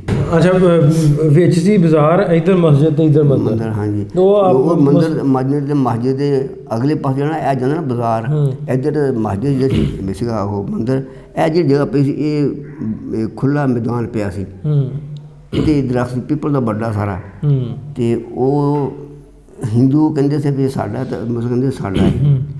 ਉਹਨਾਂ ਨੇ ਫਿਰ ਨਾ ਉਹਨਾਂ ਦੀਆਂ ਜਨਾਨੀਆਂ ਕਿਤੇ ਇਕੱਠੀਆਂ ਹੋ ਕੇ ਆਈਆਂ, ਅਸੀਂ ਹੁਣ ਛੋਟੇ ਉਹਨੇ ਆ ਕੇ ਉੱਥੇ ਨਾ ਆਪਣਾ ਕੋਈ ਜਿਹੜਾ ਹੁੰਦਾ ਸ਼ਗਨ ਵਗੈਰਾ ਕੀਤਾ ਵੀ ਇੱਥੇ ਅਸੀਂ ਆਪਣਾ ਮੰਦਰ ਬਣਾਉਣਾ। ਅਤੇ ਉਹ ਮੁਸਲਮਾਨਾਂ ਨੂੰ ਪਤਾ ਲੱਗ ਗਿਆ। ਉਹਨਾਂ ਨੇ ਸਵੇਰੇ ਉੱਠ ਕੇ ਉੱਥੇ ਜੀ ਆਪਣੀ ਸਭਾ ਵਜਾਤੀਆਂ। ਇੱਕ ਬਾਬਾ ਮਜ਼ਦੂਰ ਸਾ, ਉਹਨੂੰ ਤੇ ਬਾਲਤਾ, ਤੂੰ ਇੱਥੇ ਰਹਿਣਾ, ਤੂੰ ਇੱਥੇ ਹਿੱਲਣਾ ਨਹੀਂ। ਹੁੱਕਾ ਰੱਖਦਾ ਅਤੇ ਪਾਣੀ ਪੀ ਰੱਖਦਾ ਵੀ ਜਿਹੜਾ ਵੀ ਤੂੰ ਪਾਣੀ ਪੀਵੇ, ਹੁੱਕਾ ਪੀਵੇ, ਇੱਥੇ ਬੈਠੇ ਅਤੇ ਤੁਸੀਂ ਇੱਥੇ ਬੈਠੇ ਰਹਿਣਾ। ਉਹ ਕਬਜ਼ਾ ਜਿਹੜਾ ਸਾਡੇ ਉਹ ਮੁਸਲਮਾਨਾਂ ਦਾ ਉੱਥੇ ਰਿਹਾ। ਦੂਜੇ ਦਿਨ ਸ਼ਾਮ ਨੂੰ ਫਿਰ ਸਾਰੇ ਉਹਨਾਂ ਨੇ ਪਿੰਡ ਵਿੱਚ ਨਾ ਸਾਡੇ ਮੁਸਲਮਾਨਾਂ ਨੇ ਐਲਾਨ ਕਰਤਾ ਵੀ ਸਵਾਰੀ ਕੋਈ ਬੰਦਾ ਕੰਮ 'ਤੇ ਨਾ ਜਾਵੇ। ਇਸ ਜਿਹੜੀ ਜਗ੍ਹਾ ਹੈ ਇਹਦੇ ਉੱਤੇ ਮਿੱਟੀ ਸਿੱਟਣੀ ਆ। ਉਹ ਫਿਰ ਰਾਤ ਤੜਕੇ ਉੱਠ ਕੇ ਨਾ ਉਹ ਸਾਰੇ ਆਪਣੇ ਜਿੰਨੇ ਕੋਈ ਲੋਕਾਂ ਨੂੰ ਗੱਡੇ ਸੀ, ਕੋਈ ਗੱਡੀਆਂ ਸੀ, ਕੋਈ ਖੋਤੇ, ਕੋਈ ਕੋਲੀਆਂ, ਸਾਹ ਲੈ ਕੇ ਆ ਗਏ। ਬਸ ਉੱਥੇ ਮਿੱਟੀ ਫਿਰ ਪਾਉਣੀ ਸ਼ੁਰੂ ਕਰ ਦਿੱਤੀ। ਹਿੰਦੂ ਕੋਈ ਨਹੀਂ ਆਇਆ। ਅਤੇ ਉਹ ਅਸੀਂ 10-11 ਵਜੇ 12 ਵਜੇ 'ਤੇ ਜਿਹੜੀ ਮਿੱਟੀ ਪਾ ਕੇ ਥੋੜ੍ਹਾ 3-4 ਫੁੱਟ ਉੱਚਾ ਕਰਤਾ। ਅਤੇ ਉਹ ਉਹਨਾਂ ਦੇ 2 ਬੰਦੇ ਆਏ, ਉਹਨਾਂ ਦੇ ਆ ਕੇ ਉਹਨਾਂ ਨੇ ਫੋਟੋ ਵਗੈਰਾ ਲੈ ਕੇ ਚਲੇ ਗਏ। ਉਹ ਜਾ ਕੇ ਉਹਨੇ ਥਾਣੇ ਇਤਲਾਹ ਦਿੱਤੀ ਹੁਸ਼ਿਆਰਪੁਰ ਅਤੇ ਜੀ ਬਜਵਾੜੇ ਸ਼ਹਿਰ ਲੜਾਈ ਬਹੁਤ ਸਖਤ ਹੋ ਰਹੀ ਆ ਅਤੇ ਉੱਥੇ ਪੁਲਿਸ ਦਾ ਪਹੁੰਚਣਾ ਜ਼ਰੂਰੀ ਆ। ਉਹ ਫਿਰ ਪੁਲਿਸ ਆ ਗਈ, ਬਲਕਿ ਉਹ SP ਨਾਲ ਆਇਆ। ਉਹਨੇ ਆ ਕੇ ਦੇਖਿਆ ਸੀ ਕੋਈ ਉੱਥੇ ਝਗੜਾ ਫਸਾਦ ਨਹੀਂ। ਉਹ ਬਾਬਾ ਬੈਠਾ ਸੀ ਉੱਥੇ ਆਪਣਾ ਹੁੱਕਾ ਕਰਾ ਕੇ। ਉਹਨੇ ਪੁੱਛਿਆ ਤੂੰ ਉੱਥੇ ਕਦ ਬਣੂਗਾ? ਮੈਂ ਤਾਂ ਬਹੁਤ ਜੋਰੇ ਬੈਠੇ ਨੂੰ, ਮੈਂ ਤਾਂ ਮੇਰੀ ਉਮਰ ਤੇ ਲੰਘੇ ਨਾ ਬੈਠੇ ਨੂੰ, ਮੈਂ ਇੱਥੇ ਮੈਂ ਹੁੰਦਾ ਬੈਠਾ। ਫਿਰ ਜਿਵੇਂ ਮਾੜੇ ਚੰਗੇ, ਜਿਵੇਂ ਹੁਣ ਤੁਸੀਂ ਦੱਸਿਆ ਵੀ ਮਾੜੇ ਚੰਗੇ ਤੇ ਕਲੈਸ਼ ਹੁੰਦੇ ਸੀ। ਹਾਂਜੀ ਹਾਂਜੀ, ਉਹ ਜਾਣੀ ਪਹਿਲਾਂ ਨਹੀਂ ਸੀ, ਹੁਣ ਸ਼ੁਰੂ ਹੋ ਗਿਆ ਨਾ। 46 'ਚ ਸ਼ੁਰੂ ਹੋ ਗਿਆ, ਸਾਲ ਕੁ ਪਹਿਲਾਂ। ਫਿਰ ਉਹ ਅੱਛਾ, ਇਹ ਦੱਸੋ ਵੀ ਇਹਦੇ ਵਿੱਚ ਈਦ ਸ਼ਬਰਾਤ ਜਾਂ ਜਦੋਂ ਦੀਵਾਲੀ ਹੁੰਦੀ ਸੀ ਉਦੋਂ ਕੀ ਸੀਨ ਹੁੰਦਾ ਸੀ ਪਿੰਡ 'ਚ? ਵੀ ਜਿਹੜੇ ਉਹ ਆਪਣੇ ਤਿਉਹਾਰ ਉਹ ਮਨਾਉਂਦੇ ਸੀ, ਉਹ ਆਪਣੇ ਮੁਹੱਲਿਆਂ ਵਿੱਚ ਆਪਣੇ, ਅਤੇ ਉਹ ਸਾਨੂੰ ਅਸੀਂ ਕੋਈ ਉੱਤੇ ਤਰ੍ਹਾਂ ਨਹੀਂ ਕਰਦੇ। ਸਾਡਾ ਜਿਹੜਾ ਹੁੰਦਾ ਤਿਉਹਾਰ, ਸਾਡੇ ਈਦ ਮੁਲਾਜ਼ਮ ਨਬੀ ਜਾਂ ਆਪਣੇ ਅਸ਼ੂਰਿਆਂ 'ਤੇ ਸਾਡੇ ਤਾਜ਼ੀਏ ਵੀ ਨਿਕਲਦੇ। ਉਹ ਉਹਨਾਂ ਦਾ ਬਲਕਿ ਉਹਨਾਂ ਦੇ ਬਾਜ਼ਾਰਾਂ ਵਿੱਚ ਅਸੀਂ ਲੈ ਕੇ ਲੰਘਦੇ ਸੀ ਅਤੇ ਉਹ ਸਾਨੂੰ ਕੋਈ ਨਹੀਂ ਸੀ ਕੁਛ ਵੀ ਕਹਿੰਦੇ, ਨਾ ਸਾਡੇ ਕੋਈ ਇਤਰਾਜ਼ ਕੋਈ, ਨਾ ਸਾਨੂੰ ਮਨਾ ਕਰਦੇ ਸੀ। ਅਤੇ ਉਹਨਾਂ ਦਾ ਜੇ ਕੋਈ ਤਿਉਹਾਰ ਹੋ ਤਾਂ ਉਹ ਸਾਡੇ ਉਹਨਾਂ ਦਾ ਆਪਣਾ ਇੱਦਾਂ ਤਿਉਹਾਰ ਹੈ ਕੋਈ ਨਹੀਂ ਜਿਹੜਾ ਸਾਡੇ ਘਰ ਮੰਨੇ ਜਾਵੇ। ਸਾਡੇ ਉੱਧਰ ਜਾਂਦੇ ਸੀ ਵੀ ਮੈਨੇਜ ਸੀ ਸਾਰਾ ਕੁਛ, ਕੋਈ ਇੱਦਾਂ ਲੰਮਾ ਚੌੜਾ ਰਵਾ ਨਹੀਂ ਸੀ, ਕੋਈ ਨਹੀਂ ਸੀ। ਅੱਛਾ, ਇਹਦੇ 'ਚ ਜਦੋਂ ਹਾਲਾਤ ਖ਼ਰਾਬ ਹੋਏ ਆਂਦੇ, ਕੱਟ ਵੱਢ ਬੜੀ ਹੋਈ ਪਾਰਟੀਸ਼ਨ ਦੇ ਵੇਲੇ, ਇਹ ਤੁਹਾਨੂੰ ਪਹਿਲੋਂ ਪਤਾ ਲੱਗ ਗਿਆ ਸੀ ਵੀ ਹੁਣ ਜਾਣਾ ਪੈਣਾ ਅਤੇ ਇਹ ਕਤਲੋਗਾਰਤ ਪਹਿਲੋਂ ਸ਼ੁਰੂ ਹੋ ਗਈ ਸੀ, ਉਸ ਤੋਂ ਬਾਅਦ ਕੰਮ ਸ਼ੁਰੂ ਹੋਇਆ? ਜਿਹੜਾ ਕਤਲੋਗਾਰਤ ਜਿਹਦੇ ਐਲਾਨ ਹੋਇਆ ਪਾਕਿਸਤਾਨ ਦਾ 14 ਅਗਸਤ ਨੂੰ, ਉਸ ਦਿਨ ਸੁਬਾਹ ਤੋਂ ਕਤਲ ਸ਼ੁਰੂ ਹੋ ਗਿਆ। ਅਤੇ ਉਹ ਕਿਉਂਕਿ ਉਦੋਂ 27ਵੀਂ ਤਰੀਕ ਸੀ ਰਮਜ਼ਾਨ ਦੀ। ਉਸ ਦਿਨ 27ਵੀਂ ਤਰੀਕ ਨੂੰ ਐਲਾਨ ਹੋਇਆ ਪਾਕਿਸਤਾਨ ਦਾ। ਅਤੇ ਸੁਬਾਹ ਸਵੇਰੇ ਈਦ ਪੜ੍ਹ ਗਏ, ਬਲਕਿ ਈਦ ਜਿਹੜੀ ਨਾ ਪੜ੍ਹੀ ਅਸੀਂ, ਉਹਦੇ ਬਾਅਦ ਫਿਰ ਜਿਹੜੇ ਉਹਨਾਂ ਨੇ ਅਮਲੀ ਸ਼ੁਰੂ ਕਰਤੇ ਸਿੱਖਾਂ ਨੇ। ਮੇਰੇ ਨਾਨਿਆਂ ਦੇ ਪਿੰਡ ਸਾਹਿਬ ਬਡਲਾ, ਉੱਥੇ ਈਦ ਵਾਲੇ ਦਿਨ ਸੁਬਾਹ 8-9 ਵਜੇ ਉਹਨਾਂ ਦੇ ਪਿੰਡ 'ਤੇ ਹਮਲਾ ਹੋਇਆ। ਉਹ ਤਬਾਹੀ ਕਦੀ ਨਾਲ ਦਾ ਪਿੰਡ ਹੋਰ ਹਾਟਾ ਉੱਥੇ ਵੀ ਹਮਲਾ ਹੋਇਆ। ਯਾਨੀ 5-6 ਹਮਲੇ ਉਹਨਾਂ ਨੇ ਉਦੋਂ ਈਦ ਵਾਲੇ ਦਿਨ ਕੀਤੇ ਸੀ। ਬਦਲੇ ਬਦਲੇ ਹੋਰ ਕਈ ਪਿੰਡ ਸੀ ਨਾ, 2-3 ਇੱਕ ਬਦਲੇ ਦੇ ਨਾਲ ਪਿੰਡ ਸਾ ਹਾਲਟਾ ਹੋਰ ਸਗੇ ਅੱਗੇ ਪਿੱਛੇ ਨਾਲ ਲੱਗਦੇ, ਉੱਥੇ ਉਹਨਾਂ 'ਤੇ ਹਮਲੇ ਕੀਤੇ। ਉਹ ਥੋੜ੍ਹੇ ਥੋੜ੍ਹੇ ਬੰਦੇ ਸੀ, ਉਹਨਾਂ 'ਤੇ ਮਾਰੇ। ਤੁਹਾਡੇ ਇਲਾਕੇ 'ਚ ਜ਼ਿਆਦਾ ਮੁਸਲਮਾਨ ਸੀ, ਮੁਸਲਮਾਨਾਂ ਦੇ ਪਿੰਡ ਸੀ ਕਿ ਸਿੱਖਾਂ ਦੇ? ਤਕਰੀਬਨ ਬਰਾਬਰ ਬੜੀ ਸਹੀ, ਮੁਸਲਮਾਨ ਵੀ ਉਨੇ ਸਹੀ, ਸਿੱਖ ਵੀ, ਹਿੰਦੂ ਉਨੇ ਸਹੀ। ਕਿਹੜਾ ਪਿੰਡ ਲਾਗੇ? ਸਾਡੇ ਪਿੰਡ ਦੇ ਲਾਗੇ ਜਿਹੜੇ ਸਿੱਖਾਂ ਦੇ 2 ਪਿੰਡ ਸੀ ਨਾ, ਇੱਕ ਸੀ ਬਿਲਾਸਪੁਰ ਸਿੱਖਾਂ ਦਾ, ਇੱਕ ਸੀ ਨੰਗਲ ਸਿੱਖਾਂ ਦਾ। ਇਹ 2 ਬਸਤੀਆਂ ਸੀ ਸਿੱਖਾਂ, ਛੋਟੇ ਪਿੰਡ ਸੀ ਇਹ। ਅਤੇ ਲੇਕਿਨ ਇਹਨਾਂ ਦਾ ਜਿਹੜਾ ਨਾ ਲੈਣ ਦੇਣ ਬੋਲ ਚੱਲਣੇ ਇਹ ਮੁਸਲਮਾਨਾਂ ਦਾ ਜ਼ਿਆਦਾ, ਕਿ ਉਹ ਵੀ ਜ਼ਿਮੀਂਦਾਰ ਸੀ, ਇਹ ਵੀ ਜ਼ਿਮੀਂਦਾਰ ਸੀ, ਅਤੇ ਉਹਨਾਂ ਦੇ ਨਾਲ ਉਹਨਾਂ ਦਾ ਕੋਈ ਨਹੀਂ ਸੀ, ਬੋਲਚਾਲ ਜ਼ਿਆਦਾ ਸੀ, ਮੁਸਲਮਾਨਾਂ ਨਾਲ ਸੀ। ਅਤੇ ਤੁਹਾਨੂੰ ਦੱਸਾਂ ਨਾ ਜਿਹੜਾ ਉਹ ਹੈ ਨਾ ਹਾਈ ਸਕੂਲ ਮੁਸਲਮਾਨਾਂ ਦਾ ਅਕਬਰ ਅਬਦੁਲ ਖਾਲਕ, ਉੱਥੇ ਉਹ ਜ਼ਿਆਦਾਤਰ ਸਿੱਖਾਂ ਦੇ ਮੁੰਡੇ ਪੜ੍ਹਦੇ ਸੀ। ਅੱਛਾ, ਆਪਣੇ ਬਜਵਾੜੇ ਦੇ ਵਿੱਚ ਕੋਈ ਐਸਾ ਯਾਦ ਹੋਵੇ ਤੁਹਾਨੂੰ ਹਿੰਦੂਆਂ ਦਾ, ਕੋਈ ਵੱਡਾ ਬੰਦਾ, ਕੋਈ ਮੁੰਡਾ ਤੁਹਾਡੇ ਹਾਣ ਦਾ ਜਾਂ ਉਹ ਦੂਜਿਆਂ ਦਾ ਸਿੱਖਾਂ ਦਾ ਕੋਈ ਯਾਦ ਹੈ ਵੀ ਫਲਾਣਾ ਯਾਦ ਨਹੀਂ ਪਰ ਹੁਣ ਕੋਈ ਯਾਦ ਨਹੀਂ ਜੀ, ਹੁਣ ਜ਼ਿਹਨ 'ਚ ਨਹੀਂ? ਹਾਂਜੀ। ਅੱਛਾ, ਤੁਸੀਂ ਕਿਵੇਂ ਆਏ ਫਿਰ? ਅਸੀਂ ਆਪਣੀ ਸਟੋਰੀ ਦੱਸ ਦਿਓ। ਅਸੀਂ ਯਾਨੀ ਈਦ ਵਾਲੇ ਦਿਨ ਜਿਹੜਾ ਈਦ ਸੀ ਨਾ ਉਦੋਂ ਫਿਰ ਸਾਨੂੰ ਪਤਾ ਲੱਗ ਗਿਆ ਅਸੀਂ ਜਾਣਾ ਪੈਣਾ। ਪਹਿਲਾਂ ਮੁਸਲਮਾਨ ਜਿਹੜੇ ਸੀ ਇਹਨਾਂ ਨੂੰ ਸੀ ਪਤਾ ਵੀ ਅਸੀਂ ਚਲੇ ਜਾਣਾ, ਇਹਨਾਂ ਵੀ ਨਹੀਂ ਜਾਣਾ। ਹਾਂਜੀ, ਕਹਿੰਦੇ ਸੀ ਅਗਰ ਉਹ ਕਹਿੰਦੇ ਗਏ ਵੀ ਤਾਂ ਅਸੀਂ ਵਾਪਸ ਮੁੜ ਆਉਣਾ, ਵਾਪਸ ਆ ਜਾਣਾ। ਹਾਂਜੀ, ਇਹ ਚੰਦ ਦਿਨ ਦਾ ਰੌਲਾ, ਇਹ ਖੰਮਤ ਕੋ ਜਾਣਾ, ਮੁੜ ਕੇ ਫੇਰ ਅਸੀਂ ਆ ਜਾਣਾ ਸਾਰਿਆਂ ਨੂੰ ਇਹ ਸੀ ਤਕਰੀਬਨ। ਹਾਂਜੀ, ਉਹ ਫਿਰ ਈਦ ਤੋਂ ਬਾਅਦ ਫਿਰ ਜਿਹੜੇ ਸੀ ਨਾ ਕੈਂਪ ਸਾਡੇ ਇੱਕ ਮਸ਼ਰਕੀ ਪਾਸੇ ਪਿੰਡ ਦੇ ਨਾਲ ਇੱਕ ਬਸਤੀ ਸੀ ਜਿੱਥੇ ਮੈਂ ਦੱਸਾਂ ਹਾਈ ਸਕੂਲ ਦੇ ਕੋਲ, ਉੱਥੇ ਕੈਂਪ ਲੱਗ ਗਿਆ ਮਿਲਟਰੀ ਦਾ। ਇੱਕ ਲਹਿੰਦੇ ਪਾਸੇ ਸ਼ੇਰਗੜ੍ਹ ਸੀ, ਉੱਥੇ ਕੈਂਪ ਲੱਗ ਗਿਆ। ਉਹ ਫਿਰ ਕੁਛ ਲੋਕ ਜਿਹੜੇ ਸੀ ਨਾ ਇੱਥੇ ਚਲੇ ਗਏ ਸ਼ੇਰਗੜ੍ਹ ਕੈਂਪ 'ਚ, ਕੁਛ ਚਲੇ ਗਏ ਇੱਧਰ ਚਲੇ ਗਏ ਆਪਣੇ ਕੋਲ ਅਬਦੁਲ ਖਾਲਕ। ਉਹ ਫਿਰ 2 ਕੈਂਪ ਸੇ, 2 ਕੈਂਪਾਂ ਵਿੱਚ ਉਹ ਤਕਸੀਮ ਹੋ ਗਏ ਸਾਡੇ ਪਿੰਡ। ਹਾਂਜੀ, ਫਿਰ ਸਾਡਾ ਜਿਹੜਾ ਪਿੰਡ ਸੀ ਇਹ ਫਿਰ ਅਸੀਂ ਪਹਿਲਾਂ ਗਏ ਉੱਥੇ ਕੋਲ ਅਬਦੁਲ ਖਾਲਕ। ਉਹ ਜਿਹੜਾ ਸਾਡੀ ਬਰਾਦਰੀ ਬਾਕੀ ਸਾਡੇ ਜਿਹੜੇ 5-6 ਘਰ ਉਹ ਸੇ ਆਪਣੇ ਸ਼ੇਰਗੜ੍ਹ, ਅਸੀਂ ਮੁੜ ਕੇ ਉੱਥੋਂ ਫਿਰ ਅਸੀਂ ਸ਼ੇਰਗੜ੍ਹ ਆਏ ਮੁੜ ਕੇ। ਅੱਛਾ, ਉੱਥੋਂ ਫਿਰ ਸਾਡਾ ਕਾਫਲਾ ਫਿਰ ਜਿਹੜਾ ਨਾ ਉਹ ਚੱਲਿਆ, ਉੱਥੋਂ ਚੱਲ ਕੇ ਉਹ ਹੁਸ਼ਿਆਰਪੁਰ 'ਤੇ ਅੱਗੇ 2 ਮੀਲ 3 ਮੀਲ 'ਤੇ ਫਾਸਲੇ 'ਤੇ ਇੱਕ ਸਟੇਸ਼ਨ ਨਸਰ ਵਾਲਾ ਸਟੇਸ਼ਨ ਹੋਇਆ ਫੌਜ, ਉੱਥੇ ਆਪਣੀ ਕੈਂਪ ਸਨ ਮਿਲਟਰੀ ਦਾ ਪਹਿਲਾਂ, ਹੁਣ ਤਾਂ ਚੱਲ ਗਿਆ ਦੇਖੋ। ਅਤੇ ਉੱਥੇ ਸਾਡਾ ਕੈਂਪ ਲੱਗ ਗਿਆ, ਉੱਥੇ ਅਸੀਂ ਰਾਤ ਉੱਥੇ ਰਹੇ। ਅਤੇ ਉੱਧਰੋਂ ਦੂਸਰਾ ਜਿਹੜਾ ਕਾਫਲਾ ਜਿਹੜਾ ਮੇਰੇ ਨਾਨੇ ਦੇ ਪਿੰਡ ਦਾ ਬੜੜਾ, ਉਹਦੇ ਅੱਗੇ ਪਿੰਡ 5-6 ਅੱਗੇ ਪਿੰਡ ਮੁਸਲਮਾਨ ਆਉਂਦੇ, ਉੱਥੋਂ ਕੈਂਪ ਚੱਲਿਆ। ਅਤੇ ਉਹ ਵੀ ਰਾਤ ਨੂੰ ਦੂਸਰੇ ਦਿਨ ਰਾਤ ਨੂੰ ਉਹ ਸਾਡੇ ਉੱਥੇ ਆ ਗਿਆ ਨਸਰਾਲੇ। ਮੇਰੇ 2 ਮਾਮੇ ਸੀ, ਇੱਕ ਮਾਮਾ ਮੇਰਾ ਉਹ ਤਾਂ ਠੀਕ था, ਜਿਹੜਾ ਬੜਾ ਛੋਟਾ ਉਹ ਜਰਾ ਹੁਸ਼ਿਆਰ ਜ਼ਿਆਦਾ था, ਤਾਕਤਵਰ ਵੀ ਜ਼ਿਆਦਾ। ਉਹ ਜਿਹੜਾ ਉੱਥੋਂ ਉੱਠ ਕੇ ਨਾ ਅੱਗੇ ਪਿੰਡ ਆਉਂਦਾ ਇੱਕ ਪਡੂਰੀ, ਉੱਥੇ ਜਿਹੜਾ ਆਏ ਅਤੇ ਉੱਥੇ ਉਹਨਾਂ ਨੇ ਕਿਹਾ ਮਿਲਟਰੀ ਵਾਲੇ ਨੇ ਤੁਸੀਂ ਇਹ ਉਹ ਪਿੰਡ ਸੀ ਮੁਸਲਮਾਨਾਂ ਦਾ, ਉੱਠ ਕੇ ਉੱਥੋਂ ਗਏ ਸੀ ਮੁਸਲਮਾਨ, ਉੱਥੇ ਸਾਰੀਆਂ ਫਸਲਾਂ ਮੁਸਲਮਾਨਾਂ ਦੀਆਂ। ਉਹਨੇ ਕਿਹਾ ਤੁਸੀਂ ਆਪਣਾ ਜਿਹਨਾਂ ਨੇ ਡੰਗਰ ਜਿਹਨਾਂ ਕੋਲ ਬੋਲ ਦਾ ਜਾਂ ਹੈਗਾ ਉਹ ਉੱਥੋਂ ਜਾ ਕੇ ਪੱਠੇ ਵੱਢ ਕੇ ਲਿਆ ਅਤੇ ਨਾਲ ਮਿਲਟਰੀ ਜਾਓਗੇ। ਉਹ ਉੱਥੇ ਲੋਕਾਂ ਨੇ ਆਪਣੇ ਵਾਸਤੇ ਛੱਲੀਆਂ ਜੋ ਮੱਕੀ ਕਮਾਲ ਨੂੰ ਵੱਢ ਕੇ ਡੰਗਰਾਂ ਵਾਸਤੇ ਲਿਆਂਦਾ। ਉਹ ਜਿਹੜਾ ਮਾਮਾ ਮੇਰਾ ਛੋਟਾ ਸੀ ਉਹ ਸੀਗਾ ਜ਼ਿਆਦਾ ਜੋਸ਼ੀਲਾ ਜਿਹਾ, ਉਹ ਛੱਡ ਕੇ ਉਹਨਾਂ ਅੱਗੇ ਲੰਘ ਗਿਆ। ਜਿੱਥੇ ਹੁਣ ਕਿਹਾ ਸੀ ਨਾ ਇੱਥੇ ਤੁਸੀਂ ਵੱਢ ਲਓ, ਉੱਥੇ ਮਿਲਟਰੀ ਖਲੋਤੀ ਸੀ, ਲੇਕਿਨ ਉਹ ਛੱਡ ਕੇ ਉਹ ਗਾਂ ਅੱਗੇ 2 ਕਿਲੇ ਅੱਗੇ ਚਲਾ ਗਿਆ। ਅੱਗੇ ਉਹ ਸਿੱਖ ਬੈਠੇ ਸੀ ਉੱਥੇ ਆਪਣੇ ਕਮਾਲ ਵਿੱਚ, ਉਹਨਾਂ ਨੇ ਉਹਨੂੰ ਫੜ ਲਿਆ, ਉਹਨੂੰ ਸ਼ਹੀਦ ਕਰਤਾ ਉਹਨੇ। ਬਸ ਉਹ ਫਿਰ ਮੇਰਾ ਜਿਹੜਾ ਬੜਾ ਮਾਮਾ ਸੀ ਉਹ ਫਿਰ ਉਹ ਮੇਰੀ ਨਾਨੀ ਵੀ ਜ਼ਿਆਦਾ ਉਹਨੇ ਕੰਮ ਕੀਤਾ, ਨਾਨੇ ਵੀ ਜ਼ਿਆਦਾ ਕੰਮ ਕੀਤਾ। ਇੱਥੇ ਫਿਰ ਆ ਕੇ ਬਸ ਉਹ ਇੱਥੇ ਆਵੇ ਉਹਨਾਂ ਨੂੰ ਫਿਰ ਜ਼ਮੀਨ ਨਹੀਂ ਮਿਲੀ ਕਿਤੇ ਵੀ। ਅਤੇ ਇੱਥੋਂ ਫਿਰ ਉਹ 8 ਚੱਕ 308 ਚੱਕ ਚਟਿਆਣਾ ਪੀਰ ਮਲ ਦੇ ਕੋਲ ਉੱਥੇ ਬੈਠੀ, ਉਹਦੇ ਚਾਚੇ ਦੇ ਕੋਈ ਭਰਾ ਉੱਥੇ ਬੈਠੇ ਮੇਰੇ ਨਾਨੇ ਦੇ, ਉੱਥੇ ਆ ਕੇ ਬਹਿ ਗਏ ਉਹ। ਉੱਥੇ ਉਹਨਾਂ ਨੇ ਫਿਰ ਜਿਹੜੀ ਗੌਰਮੈਂਟ ਦੀ ਜ਼ਮੀਨ ਸੀ, ਉੱਥੇ ਸਿੱਖ ਤਾਂ ਹੈ ਨਹੀਂ ਸੀ, ਸਿੱਖਾਂ ਦੀ ਗੌਰਮੈਂਟ ਨਹੀਂ ਜ਼ਮੀਨ ਕੋਈ ਵੀ, ਗੌਰਮੈਂਟ ਦੀ ਜ਼ਮੀਨ ਸੀ ਉੱਥੇ ਉਹਨਾਂ ਨੇ 5-5 ਕਿੱਲੇ ਉਹਨੂੰ ਉਹ ਅਲਾਟ ਕਰਤੇ। ਉਹ ਉਹ 3-4 ਸਾਲ ਉਹਨੇ ਉੱਥੇ ਬਾਈ ਵੀ ਕੀਤੀ। ਫਿਰ ਉਹ ਇੱਕ ਦਿਨ ਇੱਕ ਪਟਵਾਰੀ, ਉਹ ਮੇਰੀ ਨਾਨੀ ਨੇ ਨਾ ਕੋਈ ਮੁਰਗੀਆਂ ਦੇ ਬੱਚੇ 5-6 ਪਾਲੇ, ਅਤੇ ਉਹ ਮੁਰਗੀਆਂ ਦੇ ਬੱਚੇ ਜਿਹੜੇ ਸੀ, ਉਹ ਜਿਹੜੀ ਮੁਰਗੀ ਸੀ ਉਹ ਦਿੱਤੀ ਕਿਸੇ ਨੇ ਵੀ ਇਹ ਤੂੰ ਆਪਣੇ ਬੱਚੇ ਕਢਾ ਲਓ, ਅਤੇ ਮੁਰਗੀ ਜਿਹੜੀ ਮੁਰਗੀ ਉਹ ਮੇਰੀ ਵਾਪਸ ਨਹੀਂ ਕਰਦੇ, ਅੱਧੇ ਬੱਚੇ ਮੈਨੂੰ ਦੇ ਦੇਣੇ। ਉਹ ਮੇਰੀ ਨਾਨੀ ਨੇ 5-6 ਬੱਚੇ ਜਿਹੜਾ ਉਹ 20-25 ਆਂਡੇ ਰੱਖੇ, ਉਹ 12-13 ਆਂਡੇ ਨਿਕਲੇ ਵਿੱਚ ਉਹਨਾਂ। ਉਹ ਇੱਕ ਦਿਨ ਇੱਦਾਂ ਬਾਹਰ ਬਾਜ਼ਾਰ ਚੁਗ ਰਹੇ ਸੀ ਉਹ, ਅਤੇ ਉਹ ਪਟਵਾਰੀ ਆ ਗਿਆ।